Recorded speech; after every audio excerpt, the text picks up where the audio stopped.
Good morning.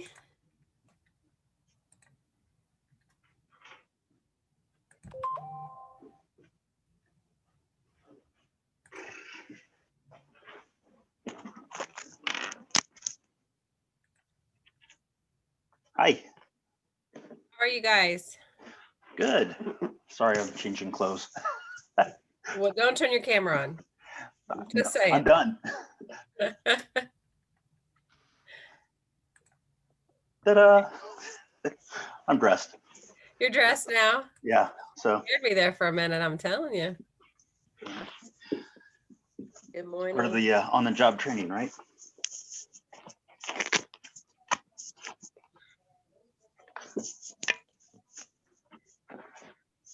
We could figure out some way that we didn't have to have this waiting room. It's so much fun trying to watch for everybody to get in.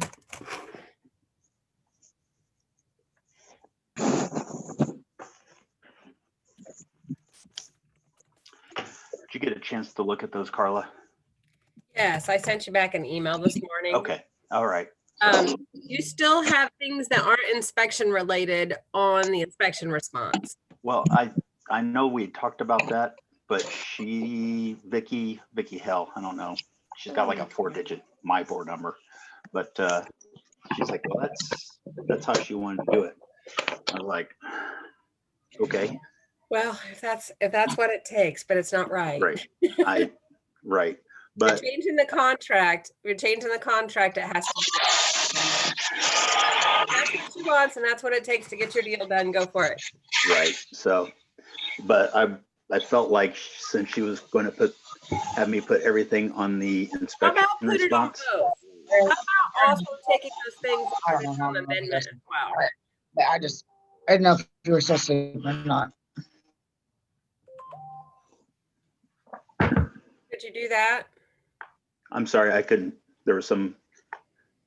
Could you also take so just so everybody knows what we're talking about, Dean has an inspection response and he also has a renegotiation of the contract. And the agent on the other side is an agent that's been around for a while, and she is wanting to put the contract amendments on the inspection response. And the inspection response is supposed to be only items that are in the inspection report, that we're asking for the seller to repair. So there needs to be an amendment to the purchase agreement, and also the inspection response. The inspection response deals with the inspection items, and the amendment to the purchase agreement would address things like having the carpet cleaned and post-possession closing. She wants the post-possession closing on the inspection response, which absolutely makes no sense whatsoever. So my recommendation, Dean, is that if she really wants it on the inspection response, then okay. But what I would do is I would also put it where you've got changing the possession date on the amendment, down below it in those lines. I would also other box, and I would put those things there because those are actually amendments to the contract. Well, rather than having that go to because that's part of the inspection response, I just put that it was contingent upon, because what it feels like, everything that they want is in the one document and everything that we want is in the inspection response. So if I send them both and they sign the amendment without signing the inspection response, they get what they want and we don't get anything. Well, I wouldn't do the amendment until I had the inspection response done. Well, I just said that the inspection response or the amendment was contingent upon inspection response 1. I added that after I sent that to you. Okay. Well, whatever you want. I'm going to have my in-house attorney look at it. So contract. If you're amending the contract and there's a problem later on, okay, and there has to be a small claims lawsuit, that inspection response is not part of the contract. So your buyer doesn't have any contractual agreements. They don't have any contractual requirements. There's no contractual guarantees if it's in the inspection response. Okay. Even if I refer to it in the amendment. Put it on both and refer them back to forth. Back to each other. Okay. Mm-hmm. All right. And a lot of times we worry about things that we never have to worry about. but it's better, right? Because nothing ever happens. Come CYA. I spent 4 hours on Tuesday in small claims court today or this week for something that should have never been in small claims court, but that's where it ended up. And thankfully we were fine because I have practices in place around sales disclosures and, you know, so we didn't have an issue. But it's only because I could explain that this is how I always handle sales disclosures. Well, I can use that also because this is my first one. Yes, this is how you know, or you can just say, I talked to the office or call the broker hotline and get somebody else's opinion. But, Okay. You could just, I wouldn't even say anything. I would just put it on both and send them both. And then back and you're covered. And if she says why, just say, I talked to someone at the office and these are contract amendments. So I was told they have to be on the amendment. Okay. Okay, how's everybody doing? I'm going to go fast this morning because Shawna's coming on at 10 and I want you guys to have as much time with Shawna as possible because she is amazing and she's going to talk to you guys about open houses.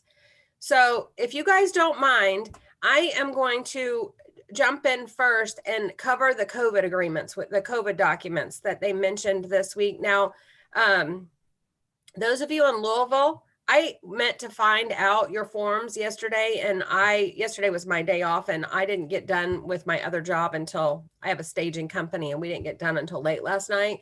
So I am sure Danita and Bobby that you guys have, and Tom, that you guys have COVID forms down there, but the ones that you see that I'm going to show you today aren't going to be exactly like yours, but you're going to have something very similar. Now, do you think they haven't came yet, Carla? Because I just got packets yesterday, a bunch of listing packets, and there's no COVID forms in those. No. Well, I'll tell you what I'm going to do. I'm going to talk to Amy on Monday and I'll get back with you. Okay. Thank you. This isn't going to be bad information for you one way or the other because it's something exactly. we're all dealing with, right? We all have to deal with this situation.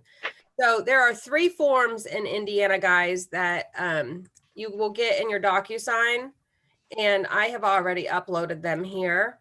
The first one for when you're showing properties. When you're showing properties, you may see now, again, that people are requiring this form in order to show the property. So this is the disclosure and waiver prior to physical showing or inspection. And all you have to do is you have to sign it and your whoever is going to see the property needs to sign it. And then you just send it to the listing agent. Okay. That's pretty clear. And I'll tell you what, back in the spring when we were doing this hot and heavy, when we were in quarantine, there were some agents that were fine if you had it pre-signed and you didn't have the address up here. And then there were some that really had a problem with that. So we were having to get them signed for every property that we showed. So there's that. Then the other form, there's 3 forms. That's one form. The other form is, this goes with a purchase agreement. So if you write any offers from now until this situation resolves itself a little bit better, you want to include this amendment with the purchase agreement. What this basically says is that, remember, time is of the essence, and we remember what that means, right? That means that all those deadlines in our contract are hard and fast. And if we don't hit one of those, we could be out of contract and risk losing the deal. This says that if that delay is because of COVID, that it won't kill the deal. So it sort of lightens up that time is of the essence thing. So you want to include this with every one of your deals. So that way, if the title company has a COVID positive and the entire title company has to quarantine for 14 days and you are 12 days past your closing date in the contract, you're still going to be okay. Or if the parties, contract COVID or, who knows what happens. And then the last one goes with your listing agreements. So if you list a property, there is a COVID form that you need to have with your sellers. And this is where the seller is going to authorize you to have showings or not. Okay. So you just need to have a conversation with them. And if they say, yes, we want to have showings, we want to sell the house, then you put the initial block here and they initial it here. If they say, you know, no, only want virtual or something like that, then they would initial here. Okay. And then if there are any things that they say about requirements that they're going to have, like sometimes when they say no, I don't know how I feel about that. I would say, okay, well, I can bring gloves and masks and leave them by the front door. I can leave hand sanitizer by the front door. We can put shoe booties by the front door. And then they might say, okay, well, everyone who comes is supposed to do that then. And then I could write that in this list, other related changes. Okay. That, we can't force anybody to do it, but we could provide it for them, right? So that they would feel more comfortable. Because really, it's all about feeling more comfortable. So one thing now that things have gotten a little, more difficult with COVID, when we are showing properties, I recommend that you have some extra masks in your car. You need to require that your buyers wear masks through other people's houses, right? They're videoing, right? And if they see that you're walking through without masks on, they're going to call the broker, right? They're going to be upset and they're going to call the broker potentially. So you want to make sure that when you're showing properties, that everyone, you and everyone else, has a mask on, put some extra in the car, carry hand sanitizer with you, maybe even throw some rubber gloves on and say, okay, while we're in the house, if you guys would please, I'll turn the light switches on, I'll open the doors for the closets and the cabinets, let's just not, don't have any interaction with the house, particularly if it's an occupied house. If it's vacant, it's not so bad, but if it's an occupied house. And we're going to talk about open houses today. Open houses are going to be very similar. You're going to want to limit the number of people going through the house if you're having a physical open house. So you might have them, hang back in a room and wait until everyone else is, the other families through, and then you can send them off on their way. And again, make sure everybody has masks on. You might even have some gloves, since you're not going to be walking them through the house, hand them a pair of gloves and just ask them if they would just have one person in their party, open doors and turn on. They shouldn't have to turn any light switches on, right? When you get there, you can open the closet doors and open a couple cabinet doors, right? And turn all the lights on, and then they shouldn't have to touch and interact with the house. And always have the little wipes, right? Have the little wipes with you. Anybody have any questions about COVID? I mean, about real estate and COVID? No? Okay. All right. Let me, now, since we got that out of the way, now we know how much time we got. So everybody tell me, one at a time, I need your challenge, your win, and how you did with your conversations this week. Who's going first? I'll go first. My challenge for the week was just getting my listing put together and ready to go live. And my win was getting the listing signed and everything's agreed upon. So just trying and it's listing on Tuesday. Probably Tuesday, whenever pictures come back. So, yep. Wins and challenges there. And as far as, thank you.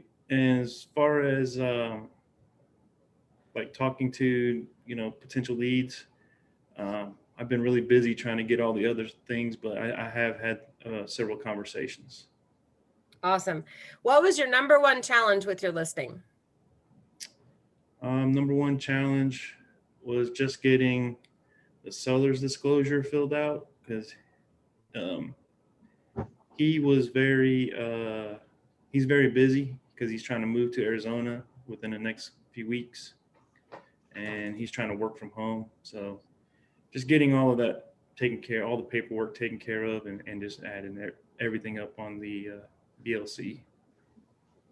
So with the seller's disclosure, I told you I had to be in small claims court this week. My sweet little 90-plus-year-old lady who sold her paired patio home to move into assisted living got sued by the people that bought it because the back porch got wet.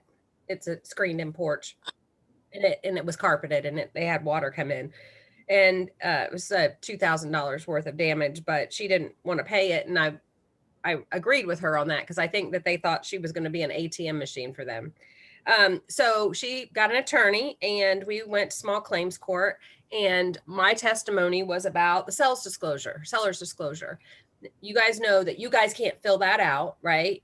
Even with her, I couldn't fill it out. She had to actually, and I had her mark it. Now I did help her read it because it's really small letters, and we talked about sometimes it's confusing on there, right? Like geothermal or things that they don't know about. They don't know if they're, they're just like, I don't know what kind of heat I have. Well, okay, do you pay a gas bill or electric bill? You can walk somebody through that, but you can't fill it out at all.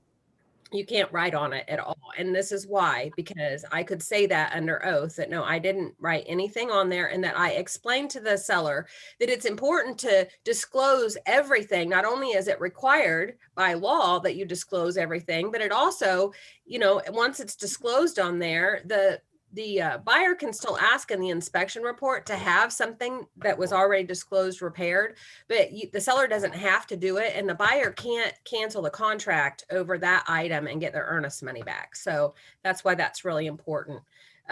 So thanks, James, for sharing that. Who's next? I know you guys had lots of wins this week. I'll go next. Can you hear me? Yes, ma'am. Okay, great. Good morning, everyone. Well, actually for me, I would probably say my wins for this week was actually I've had quite a few conversations real estate related, several positive ones, but coming up because I have run into a lot of people lately that have been working with INHP. So imagine that, but people that are actually consciously focusing on getting on the right track to put themselves in the right place to be ready to do what they're needing to do here within the next couple months. So that was great. The challenge for me, I think, is probably because I've been trying to, I don't have anything active going on either the buying or listing side. So for me, it's trying to, even though I'm doing all my training and taking my Marty Miller 66-day challenge classes and things, it's just trying to still stay uplifted and motivated. And I think what does that for me is listening to everyone else's stories and kind of keeping me going. So, when you're kind of like in that little standstill spot, you're still trying to keep things going and looking forward to using the skills that you're learning. So, well, Kim, remember when we went through your numbers for your goals, yes. How many conversations you had to have versus how many appointments you need. Yes. And remember that every one of those conversations that you have that don't lead to an appointment gets you that much closer to an appointment. Got it. Right? Yes. So even if you made a tally for yourself, right? I know I need this many conversations in general to get an appointment, and then I can keep track. And when I don't get an appointment, I can go, okay, well, I'm one closer, right? Yeah. Just it's just a different way to look at it. Sure. And then make sure you're asking for appointments. So all of these people that are working with INHP, you could have an appointment with them, and you could get a buyer's agency agreement signed with them. Correct. Okay. Then you will all be ready when they're ready. Yes. Okay, who's next? Me. I'll go. Oh, okay, Danita. So I was very excited. My my conversations have been going really well, and so I got a potential buyer, and I'm working now with the lender to try to get them pre-approved so that we can move into an appointment. So I know I was excited about that. And then I also had another conversation, and the lady, I used to work with her probably 7-8 years ago, and I just randomly called her out of the blue. And she is actually in the process of fixing up her house to sell, and she wants to buy. So I'm like, whoa, perfect timing. Yay! All right, so you guys all heard this, right? She called someone she hasn't talked to for 7 or 8 years. And was she mad at you that she hadn't talked to you? Not at all. We kind of caught up, and I mentioned what I had been doing, and she's like, "Oh my gosh, you know, it's kind of perfect, ironic, all of those things happening at the same time." Awesome. How about challenges? Any of those? Huh. So I guess the challenge for me is now I'm trying to get the buyer pre-approved, and so now I'm trying to scramble and learn about what does all that mean. I'm also working on a buyer consultation, because I'm thinking now when I have my appointment with him, what am I going to even say? So I'm working through all of that, and I'm also now potentially with a seller. I'm trying to process and figure, what do I even do? What's the next step? So I guess those will be the challenges. Where do I go from here? So in your PC library, there is a folder that has my buyer's guide in it, which I unbranded. Yeah. And then in designs, there's 4, I don't even know how many choices you have now. I know there's a lot more. There's buyer guides in your design. And if you want to know, like, just a good way to go watch somebody do one, type in, because I have to say it at least once a day, and Kim already said it for me, but Marty Miller's 66-day challenge buyer's guide, and he will walk you through how to prepare one. Oh, perfect. Thank you. You're welcome. So yes, and then at your buyer's appointment, there is a video in the PC library under instructional videos, which is Becky's buyer presentation, where she actually walks a buyer through that. So those would be 2 really good resources for you to get ready for your first buyer's appointment. As far as what you need to do about the pre-approval process, all you have to do is connect your client to the lender. Okay. The rest of it is not your lane, right? You don't want the lender showing houses, and they don't want you dealing with the loan process. Right. So what did you say was those 2 resources? Marty Miller's 66-day Marty Miller's 66-day challenge buyer's guide. Just Google that and you'll find it. And then the other is in your PC library on indiemetropc.com. Okay. And just create that. I started creating one through designs. So that's for your buyer's guide. Yes, that Marty Miller's going to walk you through the thing, how to do it in designs. Oh, okay. Mine is in the PC library just to look at. It's a little bit different than what's in the designs, just because I did it long before we had designs. Yeah. But I never switched because I liked it. So that's why I shared it. There may be some things in there you want to have. And then the video of Becky doing a buyer's presentation and walking them. Your buyer's presentation is an educational session for your buyer. You're telling your buyer exactly what to expect in the process. So it's a really good video to watch.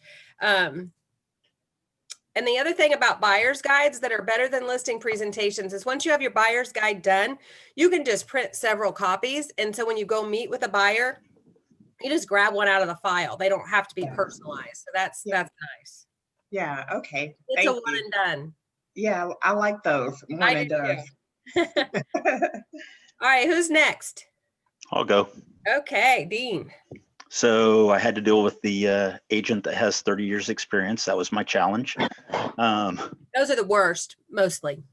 So, and through some good coaching, and we'll get through it. That's what she wants, and that's just CYA.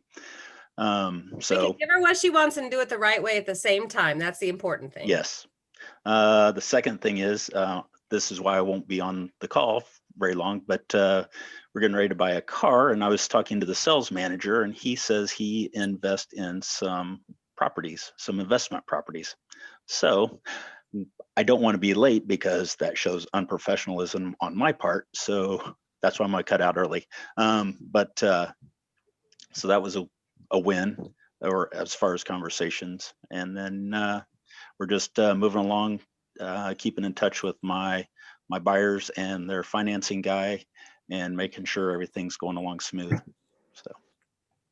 Awesome. I am going to say one thing. A lot of agents, especially if they've been around for a long time, they do have one thing they try to do that I won't cooperate with them on, and that is paying for inspection items under the table. Right? So if they say they want to just give a carpet allowance, and they'll just give the they'll just give the buyer $500 at closing for carpet. That is mortgage fraud, and you can't do that. And they'll sell you, well, the mortgage company will never know. Well, you know what? I don't want to explain that to the attorney general. That's my response, right? I don't want to explain that to the attorney general. That's not how we're going to do this. The other way to do it is to have a check cut at closing to the carpet company for $500. That way it can be on the closing disclosure, and that way the lender knew about it. So that's just one thing that you'll find with agents that have been in the business for a long time that will try to do that, especially if you're a new agent, because it's so much easier, right? If they just write a check at closing, but it's fraud, right? So, and they'll tell you, but this is how we always do it. I don't care. I'm not going to go to the attorney general and tell them this is how we always do it. Not going to happen. So, all right, who's next? I'll go. Okay, Melissa. Okay, so I'm working on 3 future buyers, and I hope to have a buyer presentation next week. Yay! I'm working on 2 listings. I'm working on sending out referral letters to all of my sphere. So I hope to get that accomplished by next week. And working on smart plans for Thanksgiving, sending out Thanksgiving. Happy Great Thanksgiving, idea. smart plan there. So that's what I'm working on. And lots of challenges. So working through it though. I mean, they're everything positive, working through things. Had a bug man come out and spray our property, so I'm working with him. Got to talk with him. So putting him on my business to business and also as a client. So getting him in my command. So Oh, you guys are doing so great with conversations. I love that. So we got Dean, who is having a conversation with the guy that's selling him a car. And we have Melissa, who has a conversation with the bug guy that came out. If we do business with you, you should do business with us, right? I love that. You guys are rocking it. You're making my Saturday. All right, who's next? I'll go. Hello, Missy. Hi. Wins for this week. Well, me and my boyfriend Shane, we only go out on Friday nights, right? So it's our one night to go out after work, and my mom keeps my little man. So I put some cards up at the little bar next to our work that we go to after work on Fridays and meet some work friends, and all my cards were gone. Yeah. And I had like 6 or 7 conversations while I was there, and he's an inspector. He inspected my house when I bought it, actually.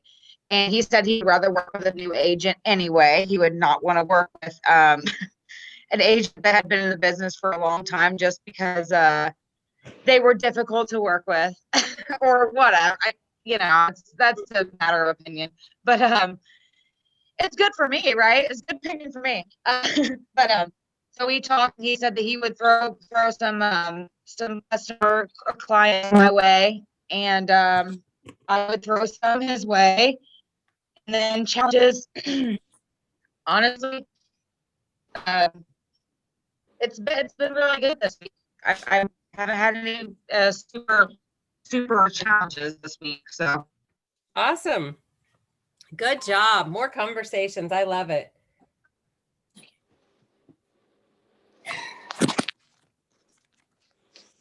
All right, who's next? I can go next. Okay, Bobby. All right, so let's see. For good for this week, I actually got a buyer that got a property accepted. So it's a cash deal, so that's good. And so it should be hopefully closing before December 1st. That's what they requested. So I'm very excited about that. No appraisal needed. or not chosen anyway, but definitely inspection and all the rest of the other stuff. Challenges for me, I think the hardest thing for me is that I used to be very sloppy and not detailed, and I became an insurance agent, and I had to become extremely detailed and down to the last, T crossed and I dotted, to protect people. And now I'm gone back to, if I'm this detailed, I'm never going to get anything done. So it's really, I'm struggling now trying to have everything really super detailed, and realizing that I just gotta, yes, I haven't watched all the videos, and yes, I haven't done a lot of the stuff that I need to do to feel like I'm empowered with lots of knowledge. Because now, and I knew this would happen, I've got people calling me now wanting to do properties. And so it's like, no, I wanted to be smart first. No. We're continuously learning. Here, yeah, there's I know. two parts of your business, right? There's your lead generation side. That does not have to be detail oriented. You just have to have the conversations and ask for appointments. That is all that's required of lead generation. Now, I give you all kinds of things to do. Make sure you have email addresses, phone numbers, all that, birthdays, whatever. But those things are just helping you get that appointment. That's all that is. And there's no hard, fast rule how that is to be. Where you use your detail is in the contract and the contract to close part. You want to make sure that part you are very detailed. You're dotting all your I's and crossing all your T's, just like I was talking about with Dean a little bit ago. Make sure if it's a contract item, it's on a contract, those kind of things. And then as far as you don't have to know it all, I am around whenever you need me. I'm here every Monday through Thursday from 5 to 6, right? So you don't have to know it all. You have brokers, you have leadership staff in your market center, you have other agents, right, who have experienced it already. So please, everybody, remember that you have to do some of the education in a certain order. And sometimes we get ahead. Bobby, we got to write a contract before you even had your DocuSign set up, right? So, that sometimes, but we got it done, didn't we? Yes. Yes. So even though it's not in the perfect order, ever since Thursday night, Bobby, I have been trying to think of, you said you wish there was do this step first, this step first, this step first, this step first, but it just doesn't work that way, because the first phone call you made was somebody who wanted to buy, right? So I can't wait until you're ready to have you make the phone calls. They would have already worked with someone else. Well, not this your mama, but you see what I'm saying? So we just have to take it as it comes to us. Okay. Yeah. So You're doing awesome. I'm so breathing excited. into it. look at him. He's got his first deal under contract within 2 weeks of getting. It took him less time to get his first one under contract than it took the state to get his license awarded. It's true. It's true. Okay, who's next? I can go. Oh, okay. You can go ahead. Okay. Well, I would say that's been my experience too, just to share that with you, is that I'm very detailed. I've almost made a step-by-step process for myself, but yeah, it's I've better learned by just getting thrown in and having to write the contract. And then, that's been the experience. So I can vouch for that. But I would say my win this week is getting through the inspection part of the listing that I had. And everything, the inspection response came back, and they just wanted one simple kind of written statement from the foundation company. Yeah, so that was awesome. So now we're just waiting on the appraisal on that, and hopefully that comes back okay. But that was a good hurdle to get over. And I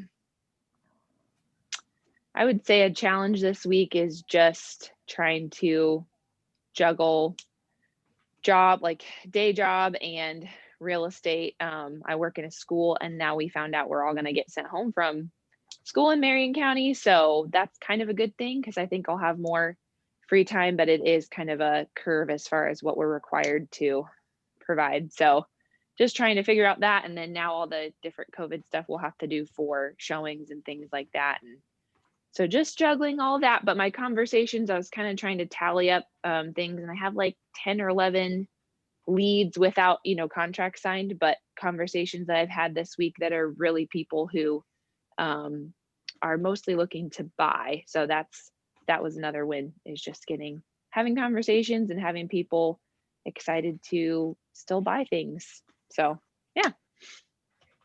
As far as time goes, while COVID is a challenge, COVID can also be, there could be a silver lining in that as well. So meeting with buyers, sometimes that's time consuming, right? That buyer's presentation is about an hour. You know me, I talk a lot. So I have a hard time getting that done in the hour that I would allot. So I'm usually an hour and 15, an hour and 20 for my buyer's presentation. But I have to drive there and I have to drive back. And so I can now do it on Zoom. And you guys, except for it's 40 minutes, so that sets your time limit, right? Because you get 40 minutes free with Zoom. And so you could Zoom and do your buyer's presentation and then email them or DocuSign them the buyer's agency agreement. Right. Yeah. And that would be one way to handle if I had 10 or 11 really good leads, I could do it that way. So just throw that out. And then time blocking. My coach and I have been working really hard on time blocking this week and for me. And it is really, I'm starting to really see it, as we go through my calendar and figure out how I need to have blocks of time where I'm planning. Instead of last night planning coaching at 10 o'clock at night, I can do it during the day, right? And like I'm supposed to. So I highly encourage you guys to time block. Okay. See, who is going? Lanisha, right? You were the one, you are ready. Okay. Yes. Just to piggyback off of what Miranda and Bob was saying, I just got all my passwords yesterday to all the systems, and it's a little overwhelming with all the information just coming all at once. So a challenge for me this week was, getting through all that information and when am I able to feel confident, handling a transaction. A win for me was I attended a girl boss group where we're organizing a toy drive for this holiday season. And I mentioned to everyone that I was a real estate agent. And a girl came up to me and asked me if I could help her and her friend find a commercial property for their salon. So that was a pretty good win. But now, I just don't. Were you on last week for the commercial presentation that Teresa did? No. I'm gonna message you Teresa's information. Commercial's a little bit different than residential. We all learned this last week. Commercial's a really good opportunity for you to introduce that client to a commercial agent. And you can talk with Teresa. You can either ask her if you can shadow her while she works with this client and get a referral fee. Because it's going to be really difficult for you without having those commercial ties to do a commercial deal by yourself. Yeah, that's what Libby was telling me. Yeah, and I'll send you the recording from last week too, so you can watch it. Okay. So as far that awesome though, I love the networking, and that is a great way to get business. That is an awesome way to get business. And the referral is great because you don't have to do any of the heavy lifting or feel confident, and you're going to get 25%. So that's really awesome too. So back to the fire hose thing. It's like drinking through a fire hose. And just remember, there's no way if you were drinking through a fire hose that you could drink at all, right? You're just going to be able to take bits and bites and bits and bites.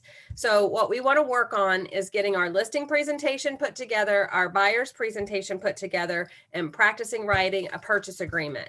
Those three things, along with having conversations, is the perfect way to start. And just remember, you're not alone. So you don't have to feel confident completely in how to get the transaction to the closing table, because you have me and Libby and the entire leadership staff to get you there. So. Okay. I also had a question. I actually have a friend that's a realtor as well, but she's with a different company, and she invited me to her open house today. Just making sure that was okay. And absolutely. Okay. I'll tell a little bit. Well, I'll just tell you now. So when I did my business generation by open houses, right? I did Thursday nights, 2 on Saturday, 2 on Sunday for 6 months. That's the way I generated. That's the business I ran because I had another business that I had to do, and that was my only available time. But the way that started was Becky, who was my coach at the time, said, how about open houses? And I said, I don't want to do open houses. And she said, why not? And I said, I don't know. I just don't want to do them. Well, that didn't work out very well. I had to figure out why not. And the why not was I had never been to one, right? I didn't, the entire time I've bought a house, I'm on my 4th house. I have never been to an open house. Right. And so I went out that weekend and I did like 12 open houses and all different brokerages. So yeah, absolutely. Go check the house out. That's part of like previewing properties. That's an awesome thing to do. Okay. And while you're there, try to talk her into coming to Keller Williams and we can put her in your profit share tree. Okay. All right, Jay, I'm just going to call on you. Well, good morning. Did everybody see Jay's video? Yes. Congratulations. I think I added you on Facebook. Well, great. Thanks, everybody. It's really cool having all the different people say something about it, and it kind of lets me know that people do really support you once you get going. So that's really cool that had that support from you guys and everybody who's on Facebook who I do know and who I don't know. So that's kind of cool. That's really cool, actually. So by the way, Michael, yesterday I was at an inspection for my daughter's house, and Michael even mentioned it to me. Oh, really? Yeah, it's been really fun actually over the last week. Explaining what I'm doing and the just the different exposure I've been getting since the video went kind of live. So thank you, Carla, for that. that has opened up my sphere a little bit more. Very good. That's what I'm supposed to do. It really did. A couple of people said I need to shoot a couple more videos like that, just kind of explaining, who I am and different things like that. So I've been kind of thinking about doing that as well. So some people know I do real estate, but some people need to be reminded of that. So that's what that video did, and they took it more serious too. So that was the whole other thing about that. So. Validity. It's validity. It's social validity. Yes, exactly. That's what it was. So far, my challenges and wins. I did talk to two new people like this week. One person did talk to the lender, and the other person, he already had a lender, and we wrote a contract. So I just actually sent the counter offer back over to him. So awesome. That was cool. Someone from my job had recommended me to him. So that was already a deal pretty much done for me. So that's cool. My win was, I still got the house for my mom. We got that going up pretty good. And I'm going to end up doing a 203K rehab loan with that. So I'm finding out different ways to use that to help, not just help her, but, kind of structure the deal as far as what you can get done and what you can't do as far as with the 203K loan. So that was a big win. I would like to get that lender to come. What do you guys think? I'd like to get that lender come teach all of you guys about a 203K rehab loan. What do you guys think? Would you like to hear about that? Can you set that up? Can you set me up with him, Jay, please? Yeah, that's the same one that I said it was. He was helping with those deals that Tim couldn't do. Yeah, I love problem solvers. If you could, and he's a roofer too. Pardon? He does roofing too. Awesome, he's a roofer too. Multi-talented. What's his name? Who is that? Wayne Hurt. Okay. Wayne Hurt. He's with LoanDepot.com. Well, Loan Depot. My challenge is choosing the right mortgage company at the right time before I have my client, sent to him. That was my biggest challenge. The particular client that I had he already had a pre-approval letter. And so that meant someone already ran his credit. But, since he was a vet, I wanted him to take advantage of whatever programs that a vet could take advantage of. So I had someone else talk to him, and I told him that he already had a pre-approval letter and they still ran his credit. So he was kind of worried about that. He doesn't have to worry about that. You can get your credit run for the same. So the lender or the reporting agencies know who the lenders are, right? They know that it's a mortgage. Right. And so I think it's 90 days. We'd have to ask a lender, but when multiple lenders run credit in the same period of time, because you can shop your rates and shop your lender, shop origination fees, shop all of those things.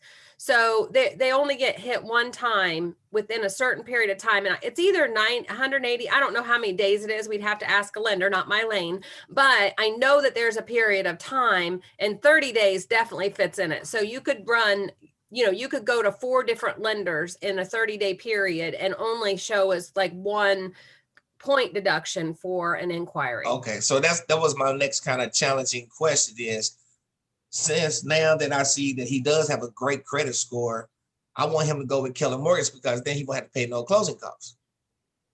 So, right. But I wasn't something sure. Like this week was something like 2.76 for the rate. Right. So that's why I'm like, should I go ahead? You can absolutely do that. So just send him the link and have him. This is what I tell people, right?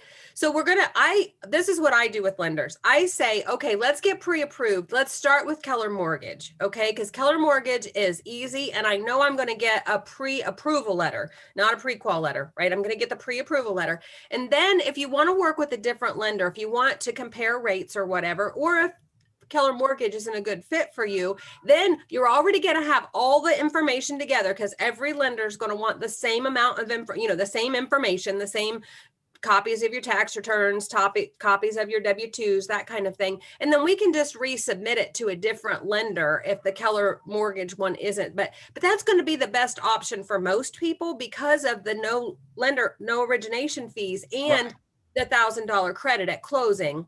Right. If you're over $150,000. So that's what I do. Pretty much 90% of the time, I send them to Keller Mortgage first, unless it is a first-time home buyer that's going to qualify for Tim's program. And then they go to Tim's program first. And for those of you that haven't heard from Tim, I'm going to have him on in December, but Natalie's got a different loan officer at First Merchants that's doing the same type of program. But it is, and Danita and Bobby, we'll have to find out if I'll find you guys one that does something similar down there, but it's just a 0 down payment loan program that's really awesome. And I think Tim's very overwhelmed too. So him having somebody else that can do it would really help, because all the lenders right now are so busy. I mean, this interest rate is just killing the lenders. I mean, not killing them, but killing them, right? Killing them softly. So, and I did have one more challenge. All my closings got pushed back almost 2 weeks. My one closing, the listing I had, was because there was an unforeseen tax lien that came up on there, and because the home is in a trust, we had to go back and forth with the trust to find out how it was paid, what the receipts was, and stuff like that. So that kind of taught me a lesson to actually make sure that when you're doing a rehab or something like that, that the owner makes sure that he pays all the spring and the fall taxes that are to come up, or whatever taxes that are, in the past or whatever, in order to move forward, because they will find something to stop your closing. And also the other agent, they had to have some money in their account for seasoning reasons, so there had to be pushed back. So it kind of all tied in together. So we had to push everything back 2 weeks. On the tax liens, if you're on the listing side, and James and I were just talking about this with his listing, I recommend that you pre-order the title. Okay, so once you get the listing agreement signed, you can send the paperwork to the title company that you want to work with, and have them go ahead and start the title search. And they're going to identify any issues long before, hopefully, you're even under contract, or very early on after you're under contract, instead of the normal period when you would get that first title policy search. So you can pre-order the title, and then in your agent to agent comments in your listing, you just put in there that the title's been pre-ordered by, and you're with your title company. And that way you have a better chance of the buyer letting you work with the title company that you want. And this probably doesn't mean much to you guys right now, but you get a title company where you have a relationship and they take really good care of you. And all of a sudden you have to go to a different title company and you will feel it. You will know it will create more work for you. So, you know, those of you on the South Side Title Alliance, I mean, they've had 6:30 at night closings for me because I had a client that couldn't do it during the day. And, you know, the other title companies, the bigger title companies, they aren't going to do that for me, right? They'll just tell me, well, we aren't closing then, you know, I mean, they don't care. So definitely pre-order your title for 2 reasons. 1, to find any things that's going to have to be cleaned up, and 2, just so that you have the better chance if you're the listing agent to get your title company. So you're saying when you have a seller and you put it up on the market, go ahead and pre-order. And whatever title company you like to work with, just ask them what their pre-order procedures are. At Title Alliance, all you have to do is send them the address, the seller's name, and phone number and email address, and in the case of Title Alliance, the disclosure form that they need from us because we have a business relationship with them. So Danita and Bob, your market center probably has a title company that they have a relationship with. Title Alliance also gives a 20% discount if the seller has already run the title when they bought it. Right. So as long as they have the title policy, most title companies do this. As long as they have the title policy from when they purchased the property and you could provide that to the title company, they'll offer a discount. Title Alliance's discount is 20%, and other title companies have different discounts. You just have to make a note that when the closing statement comes to you that the discount's reflected on there, because sometimes they forget. But that's a really good thing that you can offer to your sellers, is something that you're going to help, you know, that you can get for them, and that's a good thing. All right, we're running out of time. We got 9 minutes, so I haven't gone yet. Okay, tell us what you got, dear. Just a strange. Somebody who had reached out to me when I first got my license, wanted to buy, but then said that they couldn't buy till 2021. So anyway, they reached out to me this week because they found a property they liked. So, but it ended up, it's way out of their price range, but it was a good conversation and we learned a lot.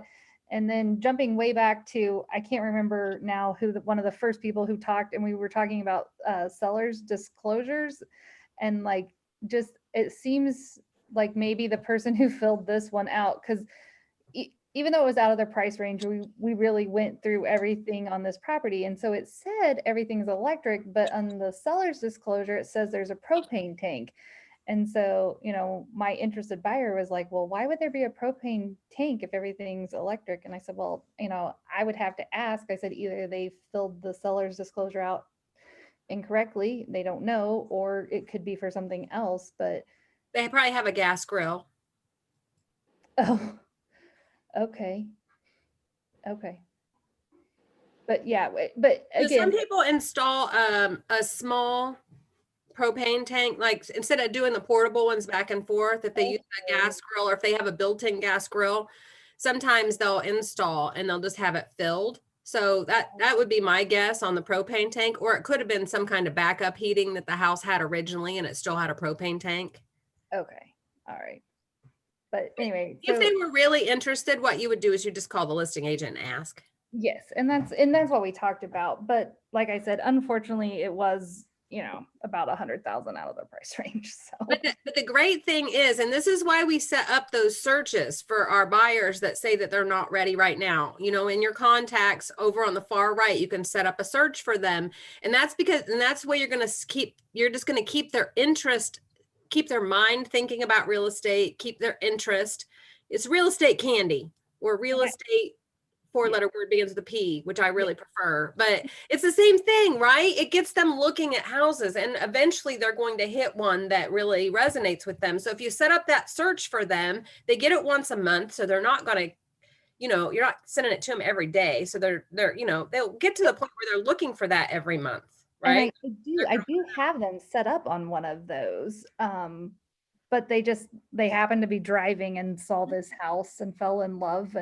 But you know, that's part of the process. So what's going to happen now is they're going to pay more attention to the one you're sending them once a month, because now they've seen the house, right? And so it's gotten them a little bit more excited. Right. That's awesome.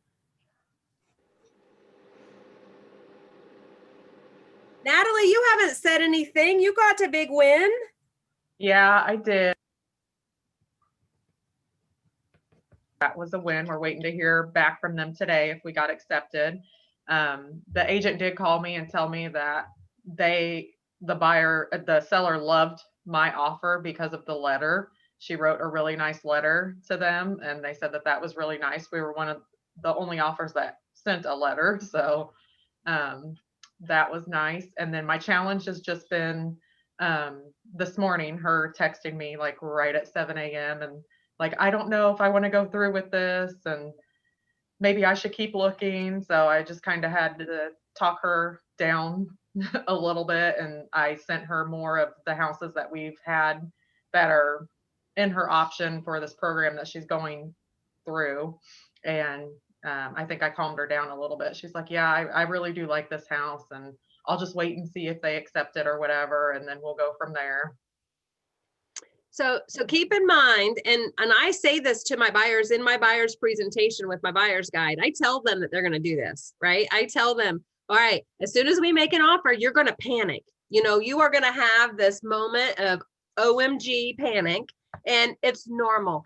Everybody has it. And what you have to do is you have to promise me that you're going to sleep on it 24 hours before you make a rash decision, right? Because this is important. And then when I walk them through the purchase agreement for their first offer, I remind them again, all right, now this is a legal and binding contract. So after they've agreed to it, you know, you're buying this house, right? And you're going to panic tomorrow about it. There's a good chance you're going to panic tomorrow about it. Everybody does. So then if they know that everybody always does the same thing, then they're not going to feel bad about it. And they're going to maybe even say, yeah, she told me this was going to happen. All right, calm down, right? Or if it's a husband, wife, the husband will say, remember, she told us this was going to happen, right? So yeah, it happens. It happens to everybody, but you handled it perfectly, because you can't tell them anything. You have to help them self-discover. So you remind them of, well, remember that bedroom, that bedroom was really cool, right? You really liked that bedroom or that backyard or whatever it was when they left. And when I walk with somebody and they've decided they want to make a purchase, I have them tell me their top 3 favorite things about the house. That way I can tell them back what their top 3 favorite things were about the house when they panic. Yeah, I did that this morning too. And as soon as I got that text, I remember that you said that. You're like, people will get buyer's remorse and be like, what did I just do? So I was ready to like talk her down. So I don't think Robert's on with us this morning. I'm here. Oh, you are here. There you are. Yeah. Tell him about your buyer. Okay, so I had a buyer and he bought a house. Well, he didn't buy a house. He looked at a house, he put an offer in the house, and then he did the inspection. And like right after the inspection, he started having like buyer's remorse, saying he doesn't want the house, saying how there was a lot of things in the house, drugs and stuff in the house that he didn't like. And so pretty much I had to talk to him and have a conversation with him and tell him, just pretty much talk to him and have a conversation with him, letting him know that this might still be the house that you want, that you are probably just having buyer's remorse. I probably should have listened to Carla and told him that he'll have buyer's remorse once he has a house. But I had a felt conversation with him, and it helped get him over that hump. So now we actually was able to move on. Instead of getting a mutual agreement, we was able to move on and get a inspection report out to move on to the next step of him purchasing a house.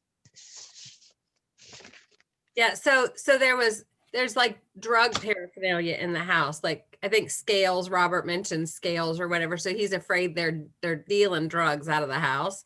And I told Robert, that sounds like a bad thing, but if you can get him over the hump with this, then you can you can use that to your advantage with the listing agent to get your inspection items negotiated, right? Like the buyer's ready to walk because of this, but here's the inspection response. So that way they can go back to the seller and say, hey, we better take care of this buyer. He's going to walk because this is what they saw when they were in, you know, for the inspection. So we had an inspection this week, and those of you guys that have met Michael, who's the inspector that I like to work with, Michael said that when he left that, and this is the house my son's buying, and he said that when he left, he felt like he needed to go buy a bag of Doritos and some brownies. So we've now decided to call it the Willie Nelson house, right? You know, the contact thing. So you never know what you're going to find. You never know. That's great. All right. Anybody else that we didn't hear from before? Shawna should be hopping on here soon. Anyone else have anything they want to share?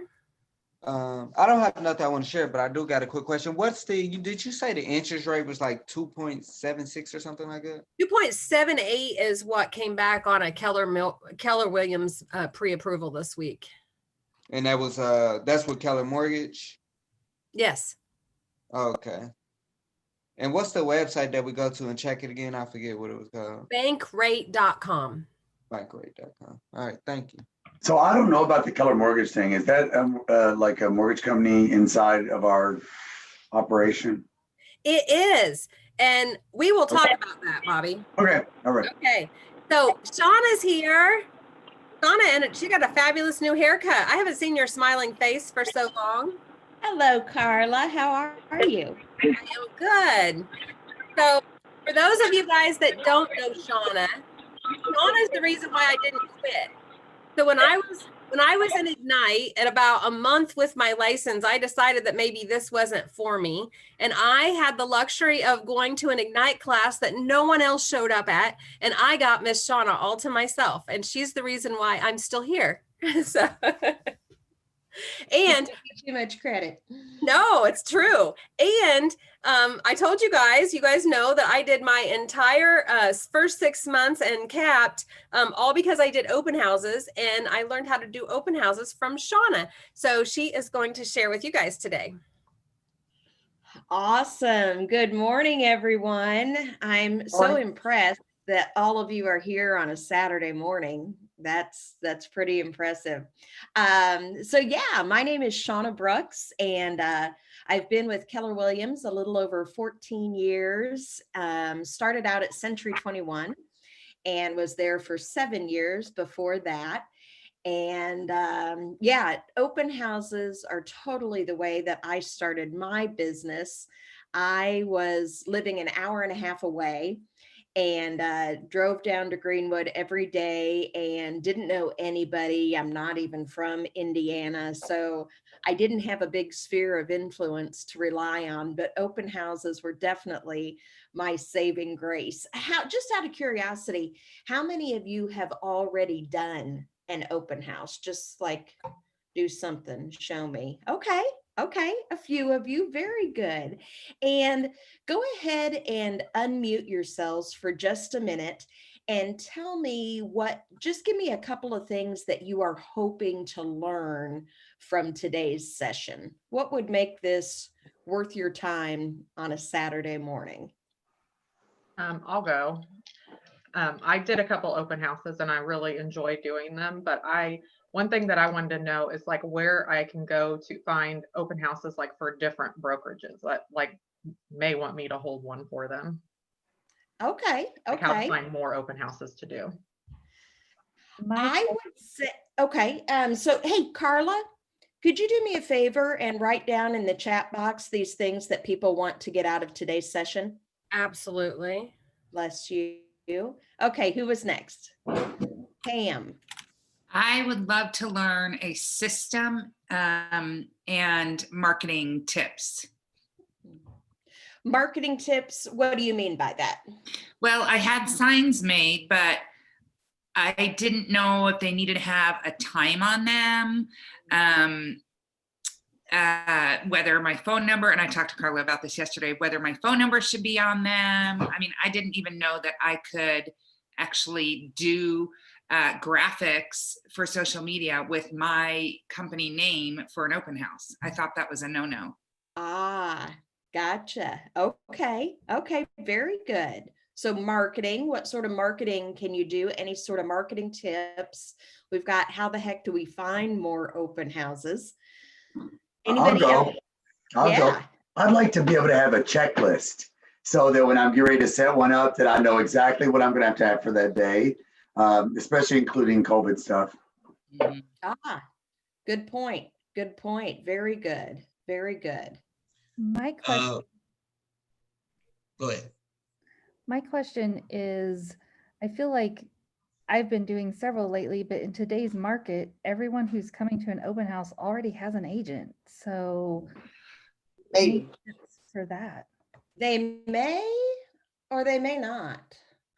Sometimes people use that as a, kind of like when we go to a store and the sales clerk comes up to us and says, "Can I help you?"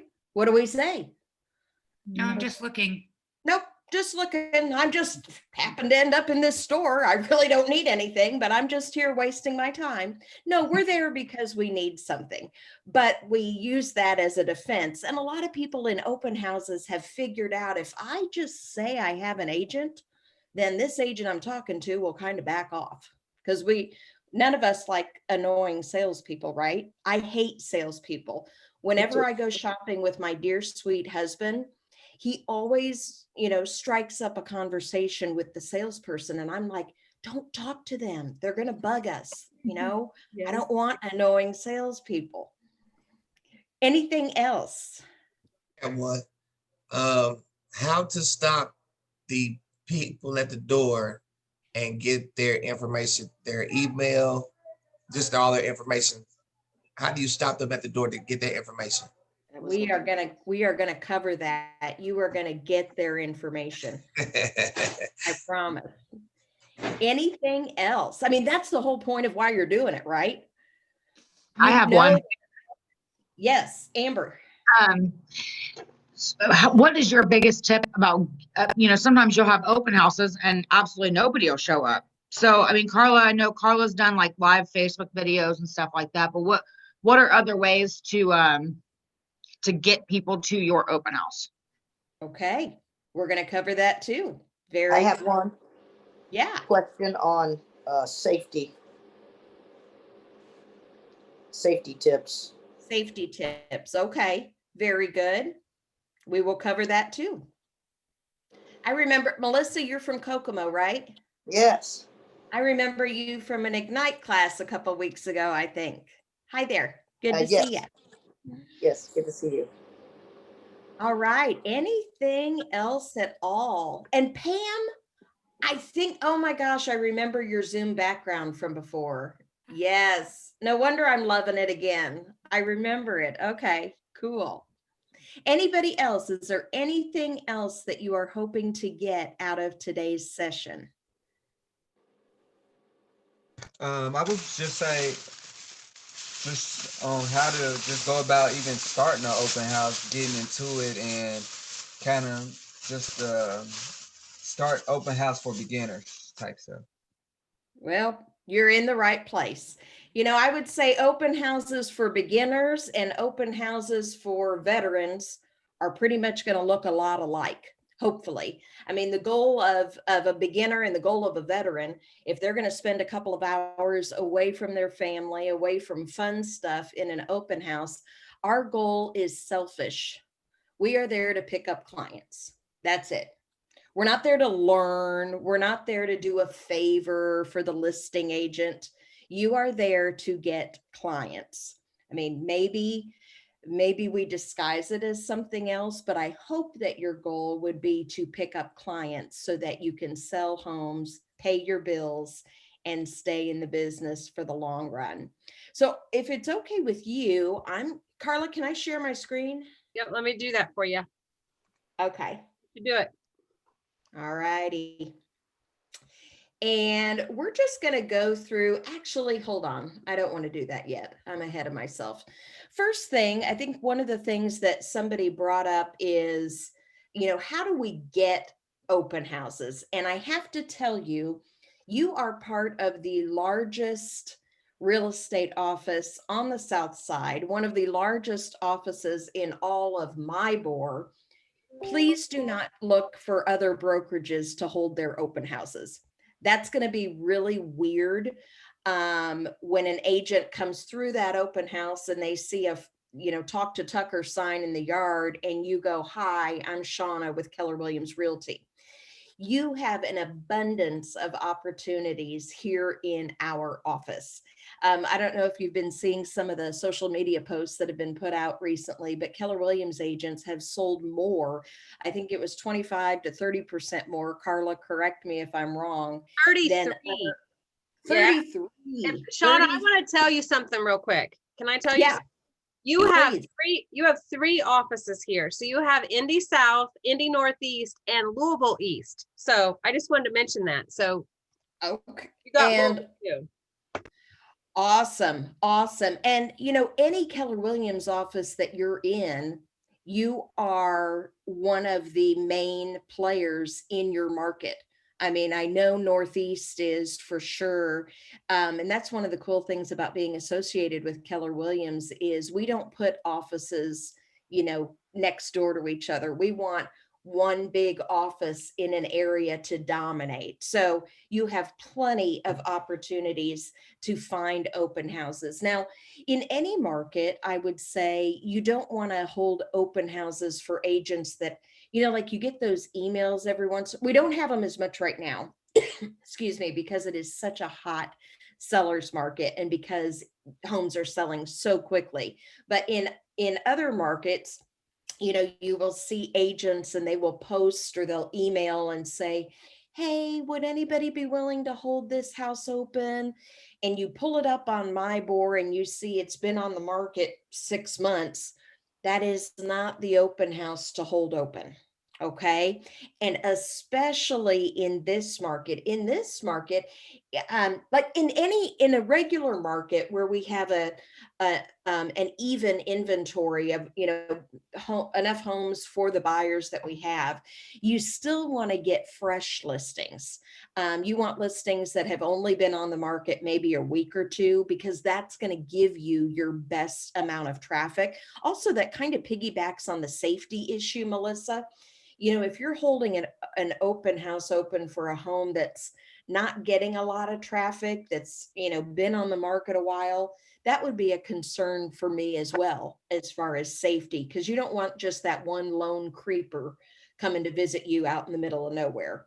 That's not a good scenario. You want, for safety reasons, another thing that's going to keep you safe is choosing a home that just listed that is going to get a lot of traffic. So in this particular market that we're in, instead of saying, "Does somebody have a listing that I could hold open?" I would specifically word it this way. I would say, "Does anybody have a listing coming up that I could hold open?" Meaning it's not even on the market yet. You want to be brand spanking new when you hit the market, because buyers are flooding to any new home opportunities right now. So I would specifically ask agents. And when I got started, I would befriend my front desk person as much as possible and ask them. And again, this was 22 years ago. So there was no Facebook. People barely had websites, but I would ask them to send out a bulk email for me saying, "Hey, my December calendar for open houses is filling up. Who has an open house they would like me to hold open? I want to get you in there before my calendar fills up." Just use that takeaway instead of sounding like you're desperate.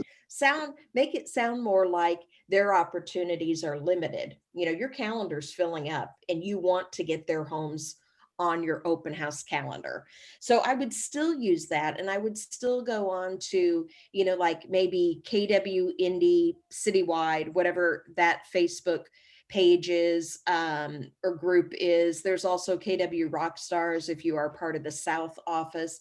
But ask these agents specifically, "Does anybody have a listing coming up that I could hold open?" Ideally, you want to hold it open when, ideally you have a home that hits the market maybe on Friday and you could hold it open on Saturday or Sunday. I would also ask that agent if they know what day of the week they plan on making that listing live, because we have a really, really short window of opportunity right now to have a successful open house. If they list that home on Tuesday, it very well will be sold before the weekend. And there went your opportunity, right? So, talk with that agent. Hey, you've got a listing coming up. I don't know if your seller's mind at all, but would there be any way that you could list that home on a Friday so that we at least have a chance to get as much traffic through that first weekend before you accept an offer? I would be bold enough to ask them that. Otherwise, you've wasted potentially one of your good weekends on a home that may already be sold, right? And, again, you're there because you want to drive as much traffic as possible. So choosing a home that is early to hit the market is very key. Another thing that is important about getting good traffic and keeping yourself safe and finding clients is when an agent says, yeah, I've got a house for you, before you commit, yay or nay, please get the address of that property and look it up on a map. You want to do open houses for homes that are near or not too many turns away from a busy intersection. Okay, you've got to have a way to drive that traffic. One of the best things about open houses is that you can generate leads without spending a ton of money. And so one of the ways you do that is by choosing homes that are near busy intersections. So, if it's a house that's out on a country road and is not near a busy intersection, I might have to politely turn that one down. You never know, although, homes with acreage are always hot sellers as well. And if there's a way that you can find a nearby intersection that is going to be very busy for you to, put at least 2 directional signs out at that busy intersection, then yeah, that might be okay. Questions on any of that? Am I contradicting myself there, or we still good? Shawna, Yeah, Pam. what about scary neighborhoods? Because when the safety question came up, I actually had one that I went out and bought pepper spray. Would you just turn those down? And by the way, I had one person come. Okay. That's got to be a personal call for you. And price range as well is important. You need to think about what sort of buyer you are intentionally going after. If you're holding houses open that might be in scary areas and maybe at a lower price point, unfortunately, sometimes you're gonna catch often one of 2 categories: either investors, which if you want to target investor clients, go for it. That's awesome. Or sometimes in those scenarios, in lower price points, we find buyers that are looking for rent to own. And those can be very time consuming without a lot of money for you on the back end. So that just kind of has to be a personal call. But I think by choosing your price point first, it's crazy for me to think that first time buyers are currently buying $250,000 and $300,000 homes. Isn't that nuts? I mean, that's just crazy to me. But anything right now, 250 or less, you're going to get good traffic. You're going to get a lot of traffic. And you might personally say, okay, I'm going to hold stuff open between the price points of 150 and 250. But that just kind of has to be a personal call. Going back to the safety thing, since we kind of, tapped onto that, obviously you want to make sure that somebody knows where you are, especially females. What address are you at? What time are you going to be there? Ladies, do not take your purse in. Do not take your purse on any appointments, whether it's a listing appointment, a buyer appointment, an open house. That's just one more thing to mess with, especially in the safety department. If you're trying to, defend yourself in any way, make sure that what you wear has pockets so that you can keep your car keys right there in your pocket. If you've got to make a quick escape, you don't want to be, juggling for stuff and trying to find what you need. Also, when you're doing the open house, make sure that you park your car on the opposite side of the driveway of where the front door is.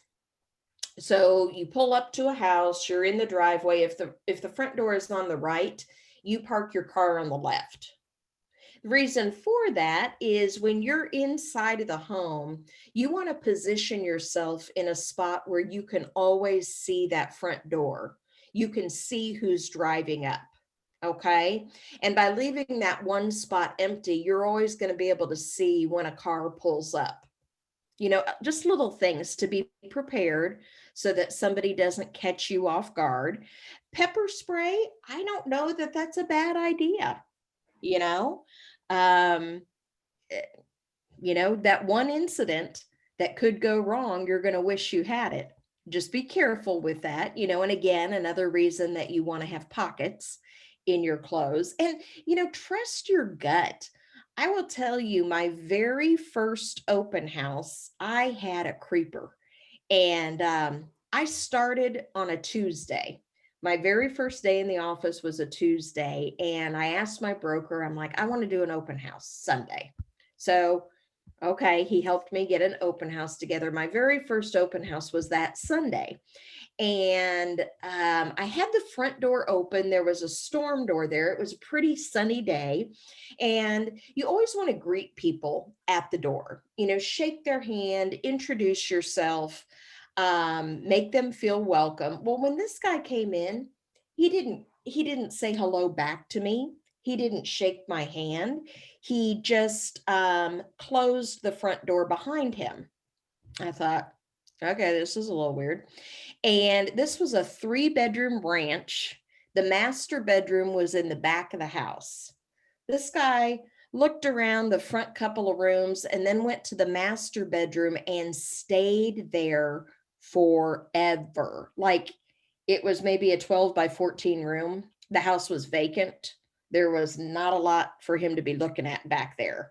And, one of the first things I did was open up that door again after he had closed it. And when I felt like he had been back there just a little too long, and by the way, nobody else is here at this time. There's nobody else in the house. It's just the two of us. And I tried calling my husband. No answer. Awesome. Great.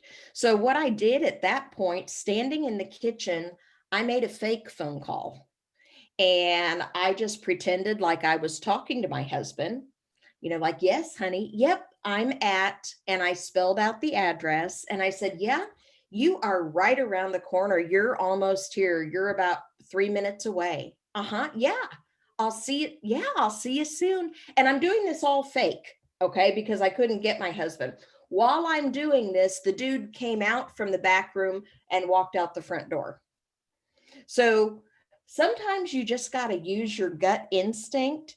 And I would say if you've got somebody hanging out way too long in the back of the house or in the basement, don't go in the basement with somebody, at an open house, especially those creepy basements in old houses.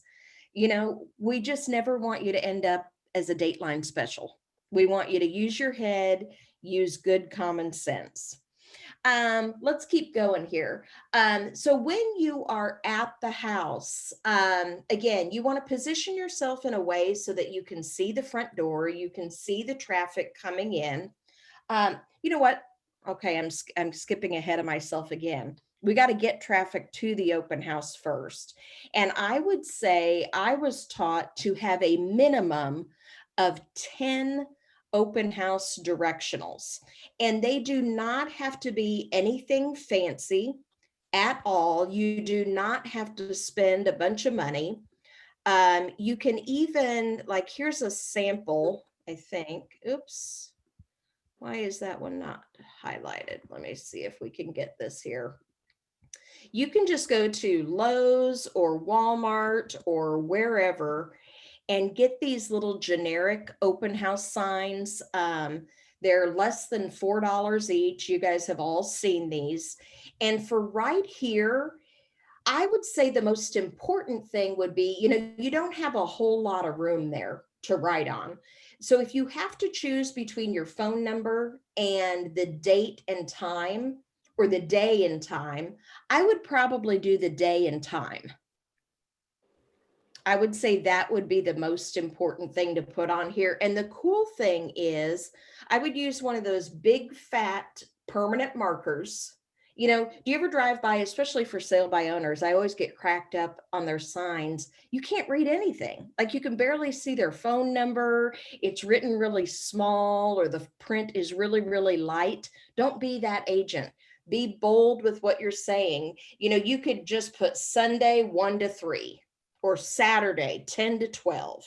Whatever, write it in here. And the cool thing is, even though you're using a big fat permanent marker, you can also continue to reuse these same signs by using aerosol hairspray and changing the date and the time if you need to. But I would say it's a good practice for you to just go ahead and determine ahead of time when your open house time is going to be.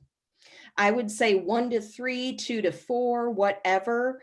It doesn't really matter so much what day and time. What matters more is getting the word out ahead of time and making sure people know when it's going to be. So I would get at least 10 of these open house directionals for a minimum, and know that some of them are going to get stolen.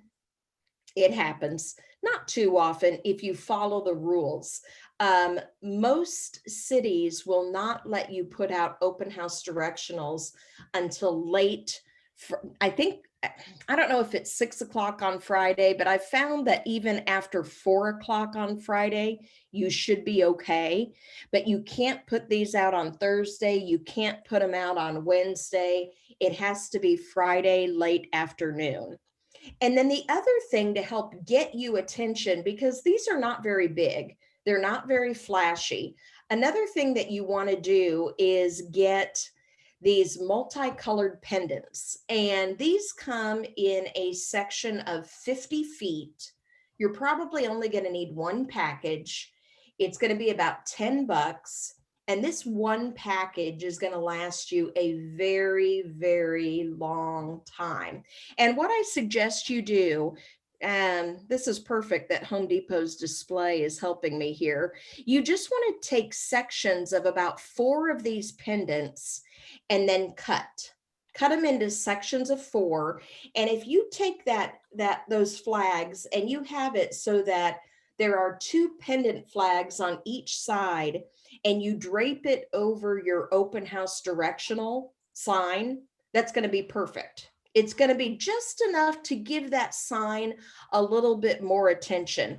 And then you want to get some big long nails and just stick it right into that white strand of that pendant flag and just stick it right in the ground. Questions on any of that? Yes, no, we good? You want to do something to, draw more attention to those directionals. I used to use balloons. Every Sunday after church, I would go to Kroger. I would get the helium balloons. I'd fill them up. My car would be full of balloons. It took time. I had to race there before the open house. And then every Sunday, I was spending money again for the balloons. So changing it to these pennant flags was a great idea. And you can go ahead and put these out on Friday night as well. Also, at the home that you're holding open, go ahead and, put out the open house rider as soon as you can. And, a lot of agents have different sizes of for sale signs, and your rider might not be the exact same size as their for sale sign. You might just want to go ahead and pick up, open house directional number 11 and use it in the yard where you're holding the open house. And you can put that in their yard several days ahead of time. And I would go ahead and put the pendant flags there as well. And I would also put them on the for sale sign itself. And on the for sale sign itself, you're probably going to make that strand a little bit longer, maybe at least 6 or 8 pendant flags to give it even more attention. You want to make it easy for people. Don't make it hard for them. You know, they see your directional at a busy open or a busy intersection. They turn, they're following you. You know, you don't want to be like, where do I go now? We've all done that. We've all been in that position and it's not fun. So if you have like a long straightaway where the car needs to keep going straight, even put a directional there, letting them know you're headed in the right path. Keep going this way. By the way, another opportunity for you to possibly pick up clients is by being polite and knocking on the doors of the people whose yards you are placing signs in. Don't just stick it in there. See if you can knock on the door, have a business card with you, ask permission. Here's the deal, especially people that are on corner lots. You know that people are sticking signs in their yard all the time, and probably the vast majority of those people are never asking permission. So just by doing that is another way to set yourself apart. I would even send that person, you know, maybe if you have a good dialogue with them while you're at the door asking permission, I would probably go another step and maybe, you know, send them a handwritten thank you card and maybe a Starbucks gift card afterwards with your business card again, and go ahead and add them to your database, right? I mean, you've got their address. So that could be another potential opportunity for you to make friends and pick up clients. Any questions on any of this so far? I got a question for you. Yes. About how far do you think the open house directional signs should be away from the house? You mean in the yard or of the properties where you're putting them in for the turn by turn directions? I mean, yeah, the turn by turn direction. Well, you don't want the sign up by the house. You want to put the sign close to the road so that the drivers can see it as easily as possible.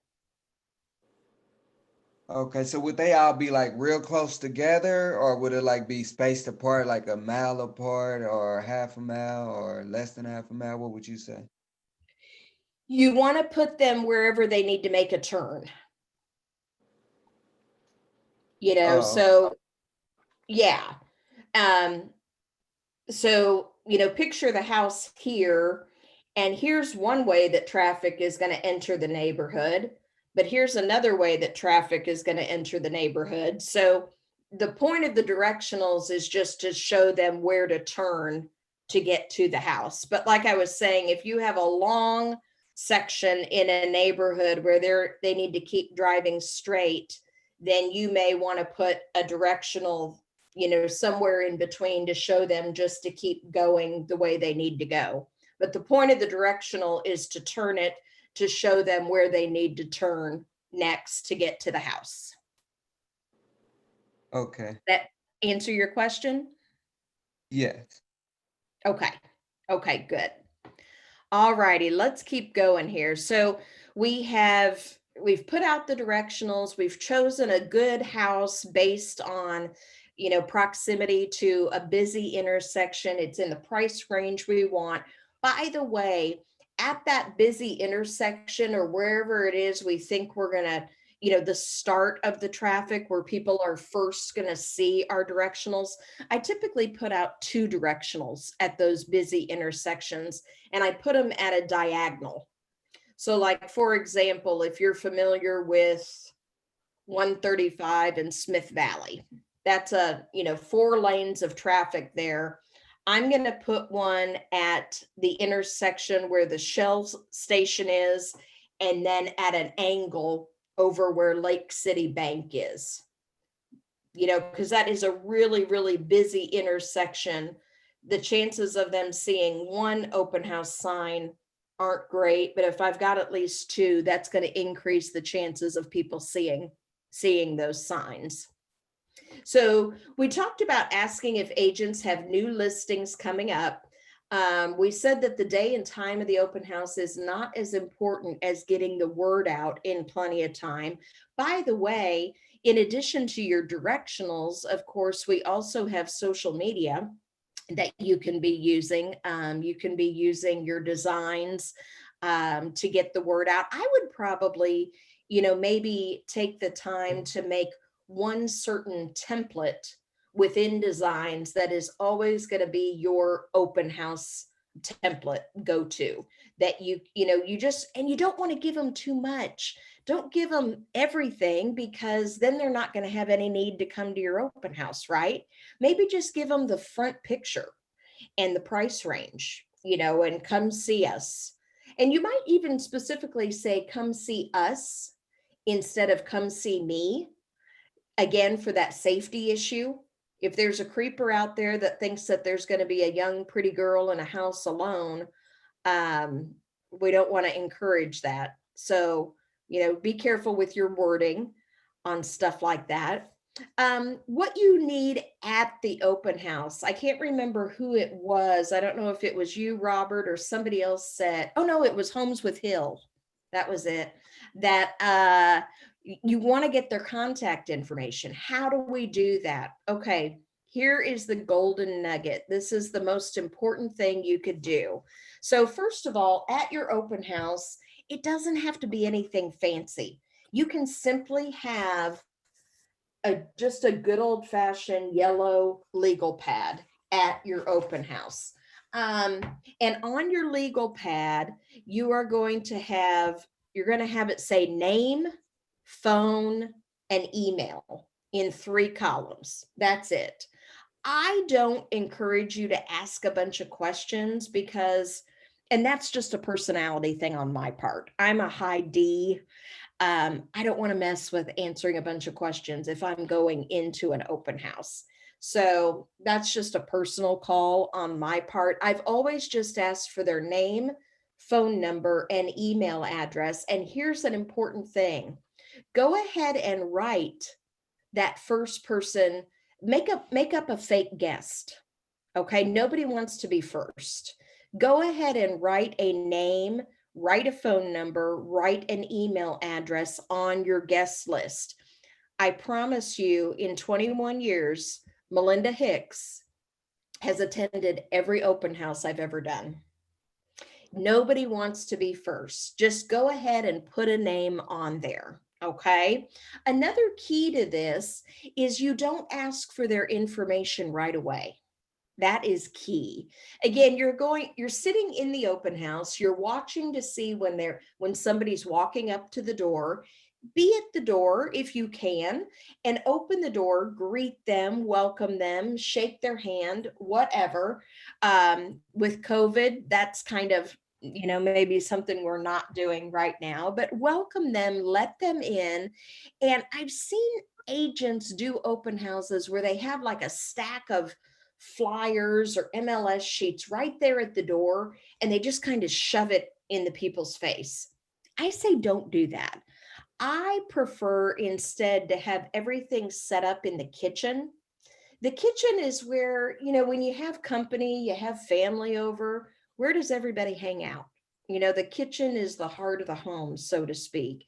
We want to lead people there. And as you are leading people there, that's kind of a good opportunity to just make a little chit chat with them, introduce yourself, ask how they're doing. Have they been to other open houses today? Just a little bit of chit chat. And then when you get to the kitchen, you're going to have a stack of MLS sheets for this specific home. Now, if the home that you are holding open is your listing, then you are going to print the agent full 1 page with pictures. If it is your own listing, the agent full is going to print your name and all of your contact information at the bottom. And by the way, black and white copies for these are fine, totally fine. Now, if you're holding open an open house for another agent, which you very well may likely be doing, go ahead and print the consumer full one page with pictures. By the way, it says one page with pictures. That's a lie. It's going to print more than one page. Usually it ends up being 2, 3, or 4 pages, depending on how many pictures are there. But when you're holding somebody else's house open, just print one of these, print one consumer full, and at the bottom of that sheet, it's going to be blank. That is where you want to put in your contact information, your name, your phone number, your email, and then make your copies after that one. Okay, we don't want to be giving out the listing agent's contact information. By the way, if you go to the open house and you're holding it open for somebody else, and that agent may have other marketing materials laying out with their name and their phone number blasted all over them, just find a drawer and hide those during your open house. Yes, I'm giving you permission to do that. And the other agent is going to be fine with it too. You're not doing anything wrong.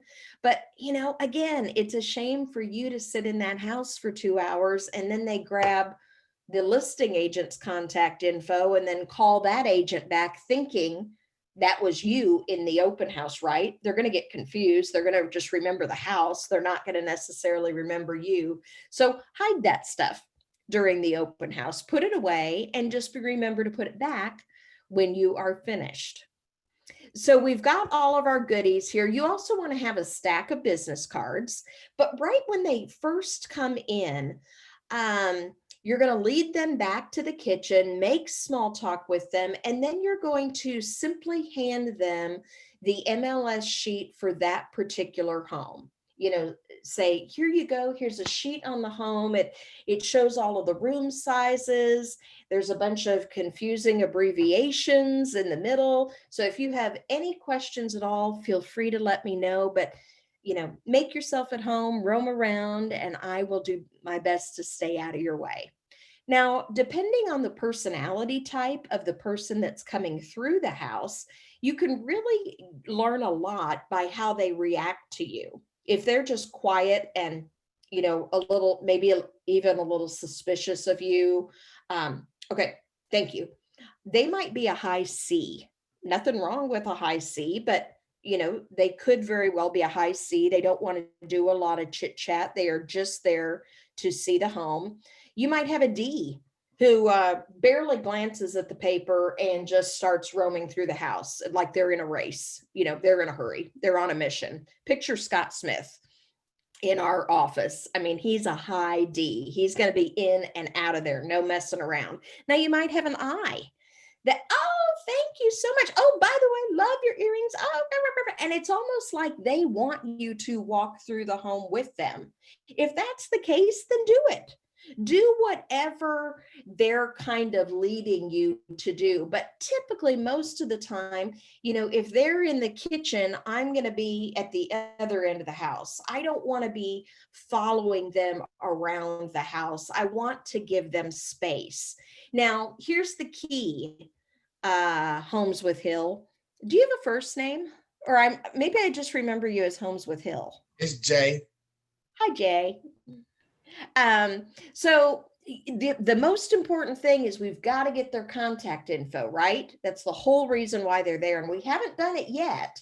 So when they circle back around, you want to make sure that you are in the kitchen when they come back to the kitchen, and you want to make sure that you can see the front door so that they are not going to escape without you getting what they want. Now, here is the key to getting their information.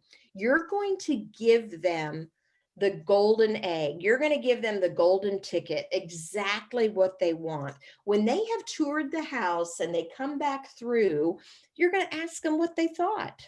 Okay, any questions, comments, good, bad, ugly, whatever.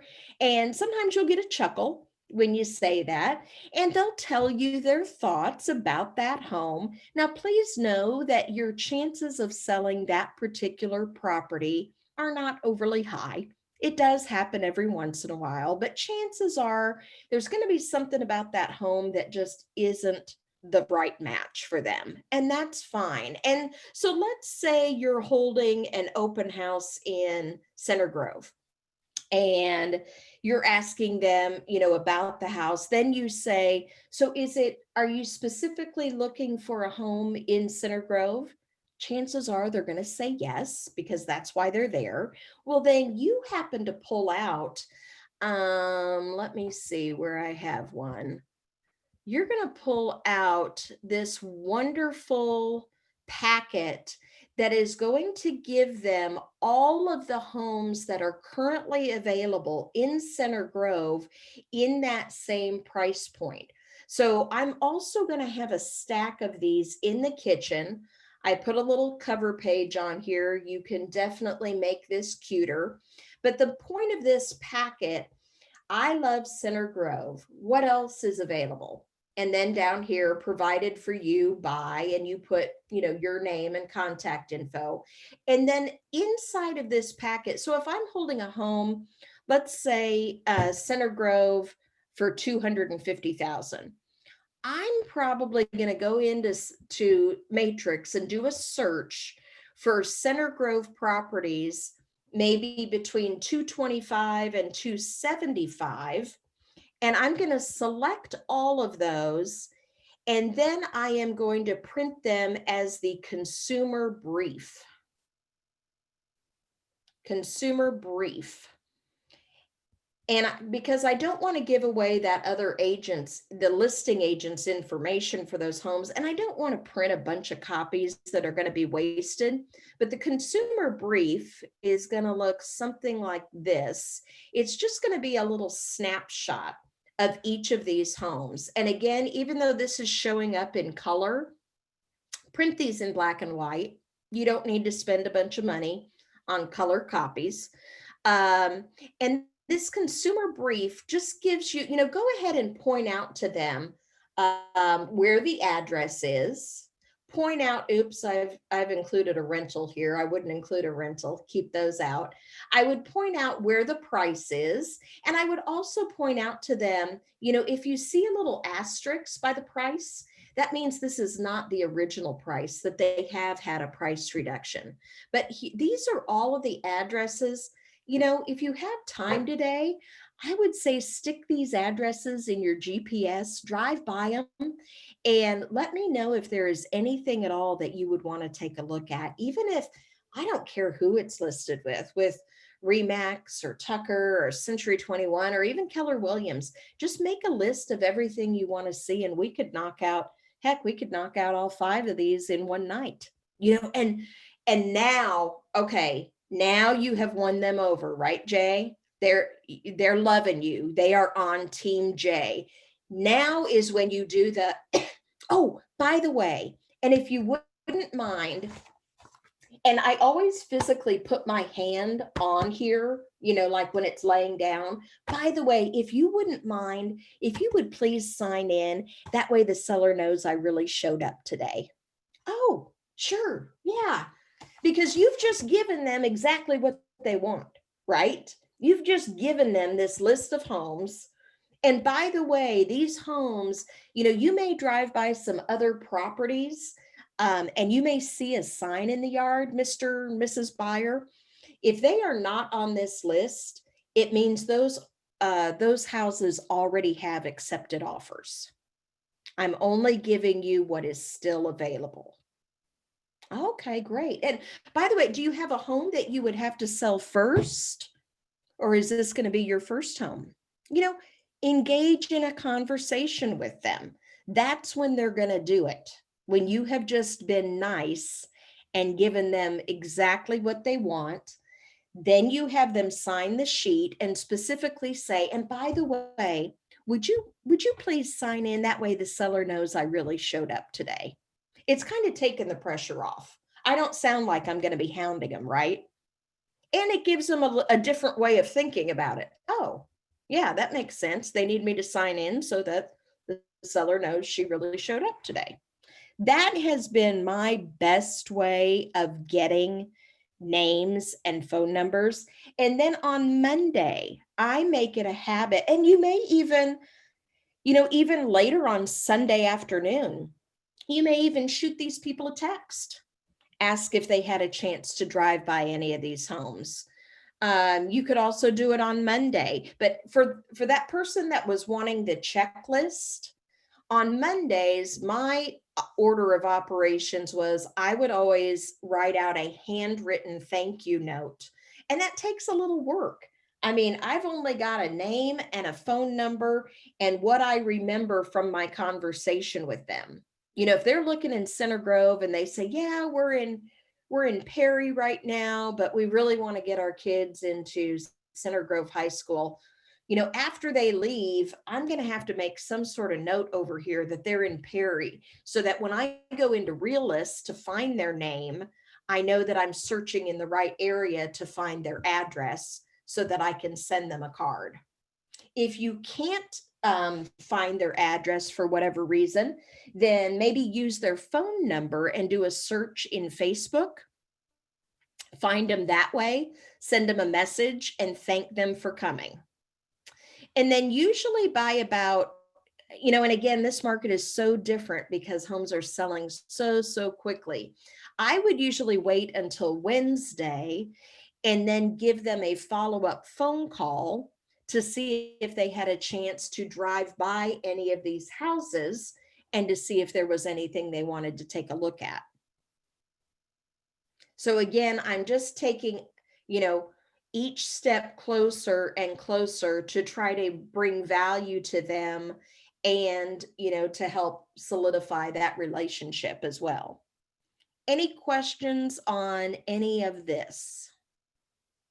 I got two. Yes, sir. Is there a better day to do the open house besides like Friday, Saturday, or Sunday? And then the other question is, should you serve food at the open house? Great question. Great question. To answer your question about the day and time, that is less important as getting the word out. We've even done open houses on Thursday nights from 5 to 7 and had a great turnout. I know of people that have done open houses maybe Wednesday afternoon from 3 to 5, open houses that were near an elementary school. And it would, get the attention of all the parents picking up the kids.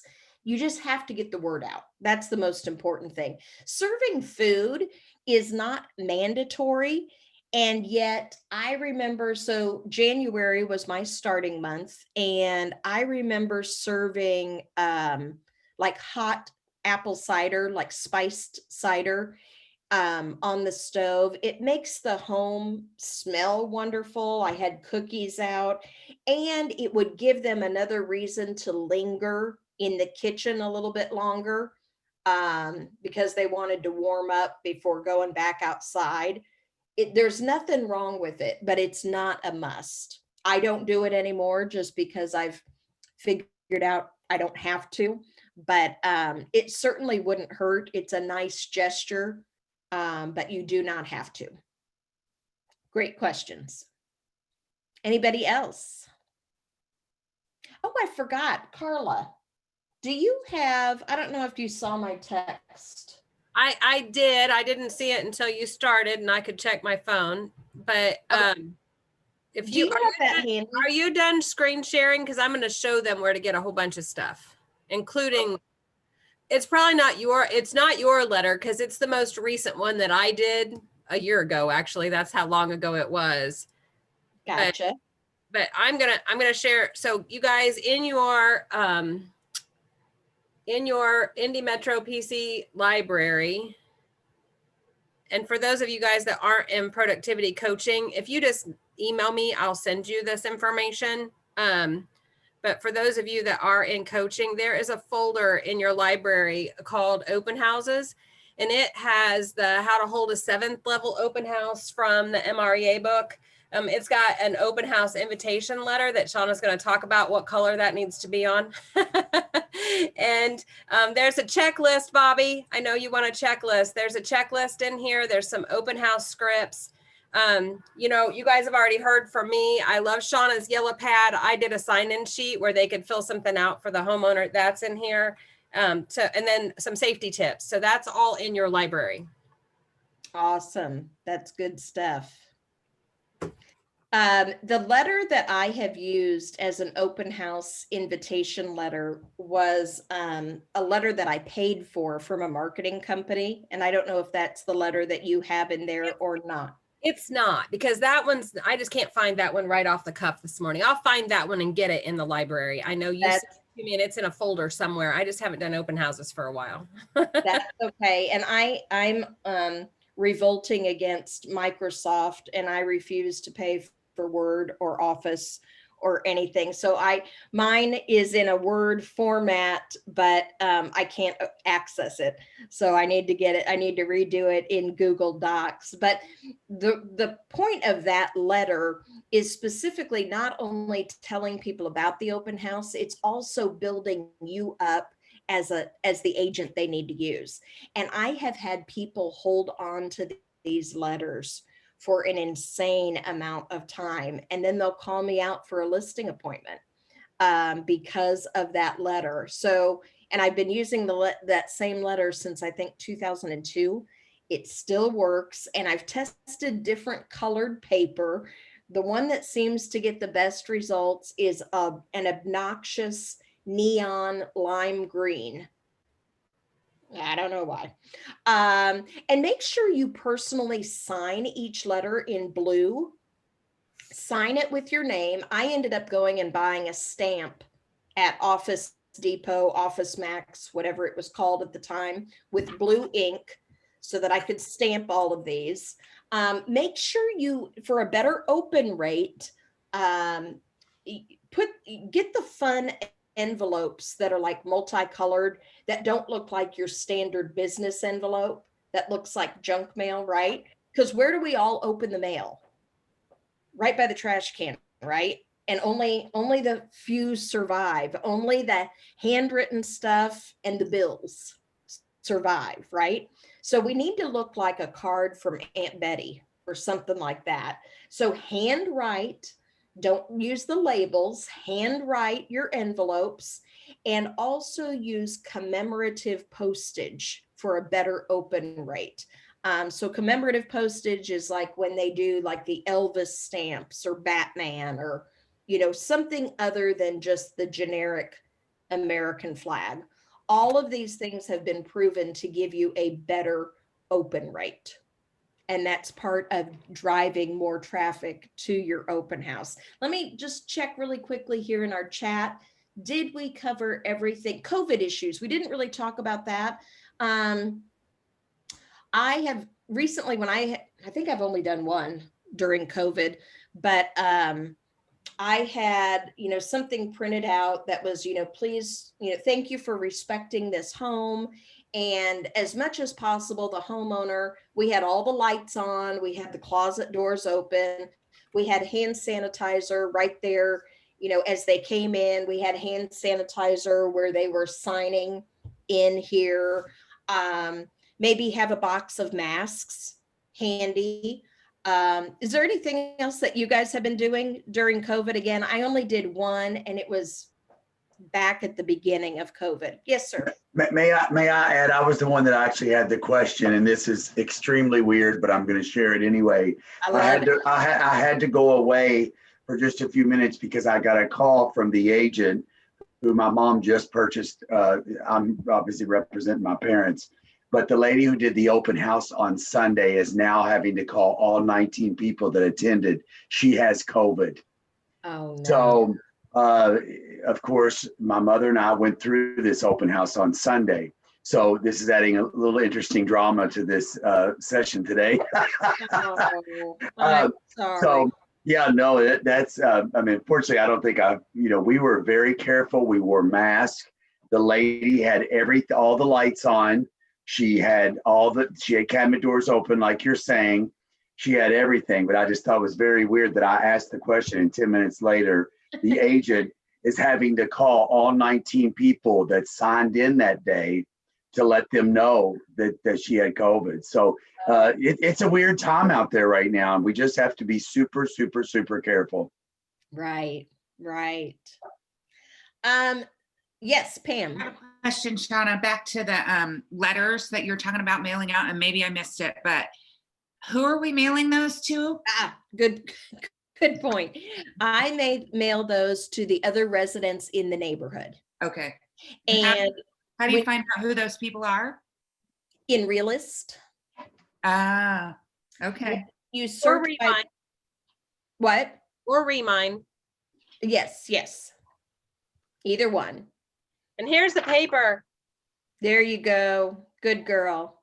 And I just used the green envelopes that matched. That, I mean, that works too. It's a fun color and yeah.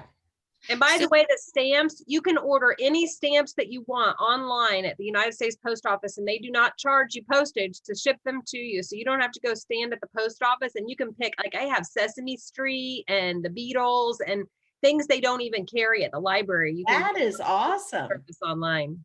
So this is also assuming we know where we're doing open houses like a week in advance, right? Right. And that's why the letter kind of got pushed to the back burner right now. Now, what I've done also is I have grabbed a friend and we've gone through the neighborhood and we've just folded up the thing and put it, on the flag of the mailbox. You can't put it in the mailbox, or we've put them in the letter, the newspaper holder things. And we've done that. Like if the open house is on Sunday, we've done that on Saturday. By the way, if you are going to mail these out, do not mail them too early because A, remember the house might be sold, and B, people forget. So if you're doing a Sunday open house and you're going to mail these, make sure they arrive on Saturday, ideally. Or save yourself some money, grab a friend, and just go put them out old school. One of you drive, one of you hang out the window and do it. I can't tell you how many times people came to the open house with the green paper in hand. Isn't that weird? It is. I have an open house tomorrow. I'm going to take my kids and make them do it. There you go. I love it. That's why I gave birth to them. Exactly. Free labor. Okay. What else do we have on here? System and marketing tips. Do you feel like you got systems and marketing tips for the open house signs? Where to find open houses? Do you feel like you kind of have an idea of how to get open houses? Maybe, hopefully. Social media or sending out that bulk email. Social media requirements. Yes, you can put your name, your phone number all over anything. So blast yourself as much as possible. And you do not have to mention the listing agent anywhere. That's why we hide their marketing materials when we're in the home. COVID issues, we just hit that checklist. Do you feel like maybe you have a little bit more of a checklist now of what to do before the open house? Hopefully. Can we get a copy of what you had on the screen? Is that possible? Absolutely. Carla, how about I send that to you and you can get it to everybody? Send it to me and I'm going to put it in your library. All right, thanks. And it's kind of random, so hopefully it makes sense. Reach out if you have any questions. Attendees already having an agent. I bet you're going to see, I don't remember who it was that said that, but I bet that if you start doing it this way and coming prepared with that packet of goodies, that packet of homes they want, then asking for their contact info. You know what? By the way, I don't even ask if they have another agent. I know that we're all taught to do that. I don't even ask because, yeah, we all know an agent. We've probably been to other open houses where we met an agent, but maybe I haven't really clicked with somebody, and I probably more than likely have not signed a buyer agency agreement. I just want to try to win them over at the open house. And then I'm going to send them that handwritten note the next day. Then I'm going to call them and see if they had a chance to drive by those houses. I want to give them more value than any other agent that they've met, so that they're just going to naturally choose me. And hopefully by using these, little tips and pointers, maybe you won't get that objection anymore. I'm curious, are people just telling you they have another agent, or are you asking? Well, I'm following the 7 levels, and I was using Carla's sheet, and it actually, the sign-in sheet asked them to write their agent's name and info down, and they are. So I don't know. And you already got my take on it. I mean, I don't ask for all of that. And that's your choice. That is completely your choice. But I would say, would I be breaking any rules if I reached out, if I called them the next day, if they have an agent? it would be, kind of ignorance is bliss, right? So take that off the sign-in sheet if you want to use the sign-in sheet. Yeah. You can just take that off. This is the reason why Shawna's here, is that you guys only hear my way of doing things, and everybody does things, all of us. There are 230 agents at the South office, and there are 230 different ways to do things. So you get to choose for yourself because you're in business for yourself. So that's why Shawna's here. Amen. Amen. Yeah, totally. And by the way, for those of you that struggle with why to get a buyer's agency agreement signed, Shawna just told you why. Because if she's doing an open house and one of your clients walks in, they aren't going to be your client anymore if you don't have a buyer's agency agreement signed. Sorry, learning opportunity. Rather it be here than be when it happens in person or in real life. Yeah, Susan, if I were you and you seem to be, conflicted about like, oh, if I know they have an agent, should I call them? Well, just take that off the table. Stop asking that question. Then you won't know, and you won't, again, ignorance is bliss. I like that. Good, good. Yeah. I've only done a couple open houses, and there's a lot of reluctance to give information. And maybe you covered this. I had to take a phone call. I apologize. And what about having an enter to win that entices them to give the name, email, phone number? Did you miss the part about the golden ticket? I probably did. I had to take a phone call. I apologize. Well, Melissa, I don't know what to say. I'm going to give you I'll send you the recording, dear, so you can find that and hear about the golden ticket. I would say I've done it both ways, and I would say that packet of homes is the most enticing thing you can give them. And again, save your money.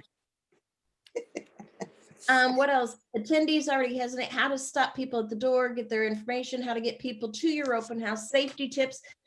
Did we cover everything? Is there anything still left on the table that you wish we had talked about that we didn't talk about?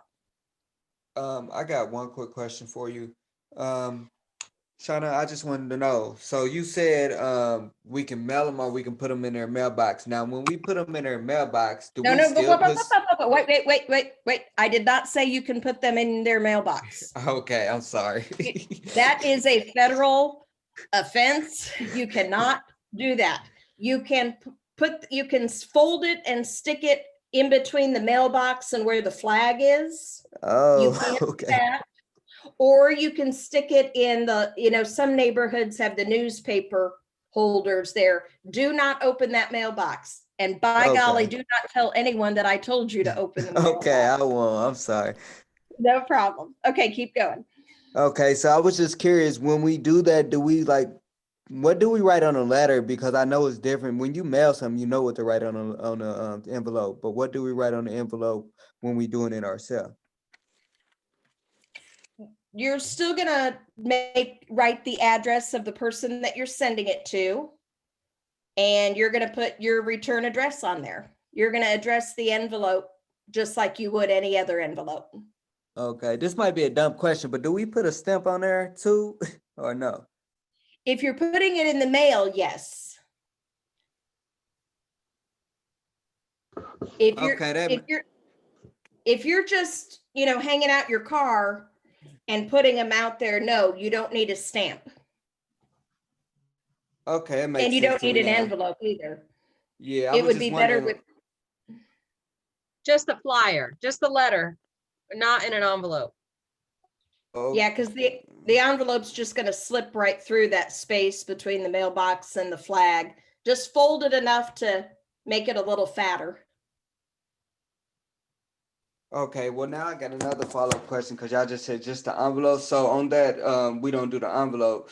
So if we don't do the envelope, we just put the flyer in there and don't have to worry about the their address and the return address. We Oh, just you don't drop even it. need to know what their names are. You can just take the just do a stack of like flyer invitations and just go put them out on the mailboxes in the neighborhood. Oh, okay. On the mailbox. Because we have a postman here. He'll tell on us. Uh-oh, who's our postman? Jay. Homes with Hill. We don't want to get in trouble. Okay. Shawna, I have one last quick question. Yeah. For the feedback to the listing agent, do you just keep it short and sweet and summarize what happened and send it in an email? Yes, or a text, either one. Okay. And, even though I'm not having them fill out a survey, or doing a lot of in-depth stuff on the sign-in sheet, I am asking them, their thoughts on the house, good, bad, ugly, Right. Whatever. And I'm taking note of their feedback. And yes, the listing agent needs that feedback. The seller needs that feedback. I am not saying that feedback is not important. So I hope that's not the message I was conveying. I just do it more conversationally instead of on a form. But like Carla said, every agent's different.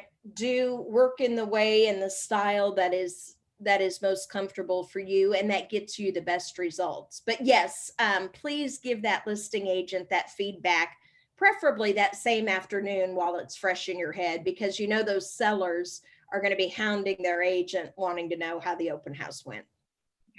That's also the best way to get that agent when she needs an open house to reach out to you.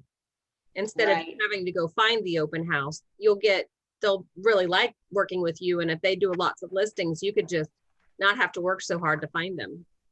Yeah, you just piggyback on them.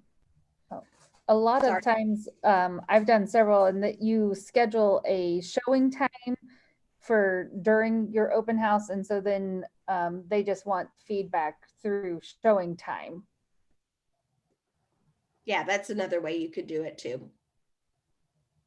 And I've also become friendly with several assistants or people who are helping do the open houses, and they will text me like in the middle of the week and say, do you want to do this weekend? Or since you can't this weekend, it already sold, I promised you one for next weekend. And so that's been great. Yep. And I will tell you that I have done open houses on houses that already pended, especially if they were vacant. Remember, you're not there necessarily to sell that house. So if it's pended when they come in, you can say, you know what, we already had this scheduled, so we're having it. However, I just found out right before the open house that it has pended. So more importantly, you can have this golden ticket, right? That Shawna's talking about. So don't think that just because it pended that means it absolutely has to cancel. Have that conversation. Yeah, good point. Shawna, thank you so much. You're awesome. You're so welcome. Thank you guys for showing up. I hope it helped. Thank you for spending your Saturday morning with us. And now I get to go have the biscuits and gravy that my husband has been making that I've been sitting here smelling. Oh my goodness. So he cooks too. Wow. He's a keeper. All right. Thank you guys. Thank you, Shawna. Thank you, Carla. You're welcome. You're welcome. All right, guys. Was that good for you guys? Yeah. Really great. Yeah, it was great. Yes, definitely. I know we've run over, but I just want to tell you. So Susan has a command question, but I want to tell you that command made some changes in the last 2 weeks. And those of you in the lead program know this because we've had a little bit of issue.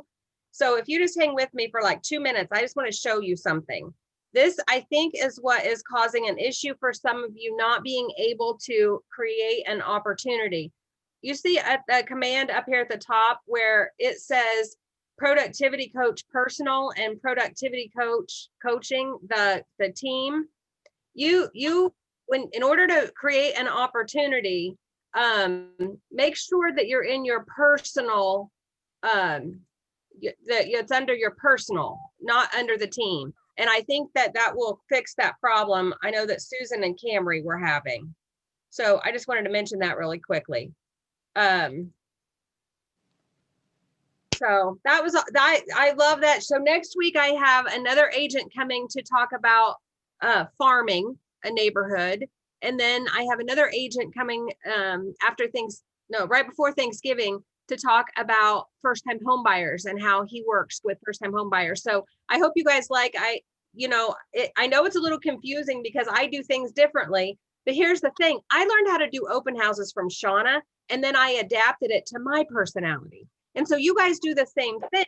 Start with something, success leaves clues. Start with somebody that did it successfully, do it that way, and then adjust it to what works for you. And that's how we build our business. We use systems and models that other people put in place, and then we adjust them to be our own, because there's no just one way to do anything, if that makes sense. And that's why I have other agents come in to talk to you, so you hear more than just my way. Awesome. All right, Susan, what's your question? Everybody else might have it too. And then. So it's still like mine says, like, I don't know, it says productivity coaching individual associate, but right now it says personal. I don't know, it won't. Personal is where you're supposed to be. Okay. If it's not working, then they're still fixing it. And this happens in command when we get something new. Sometimes it breaks some other things, and then it takes them a little bit of time to fix it. Okay. So I was hoping that was the solution. Okay. So I just want you to know it's still not working. Okay. Okay. Was that the question you had? Yeah. Oh, okay. So yeah, I knew we had that from the other night, and I don't have a solution other than, that. So no, that's okay. That's all. I thought you had a fix all, and so then I was super excited because you addressed it without me actually having to ask you, but it's still not working. Okay, well, it's still not working then. So we just have to wait until they fix whatever it is. And I would go down at the bottom and report it. You can chat with support right here. So if you click up here in the question mark, you can chat with support, and you can let them know that you're having an issue. Okay. And maybe they'll have a solution. I can't do that because I can't recreate it. Right. I'm not having that issue in my personal one, but I know Camry is. So you're not alone. That helps. All right. Well, then I'll report it so that they know that it is an issue for some of us. Yeah, and the more people that report it, the quicker it gets resolved. Okay. Thank you. You're welcome.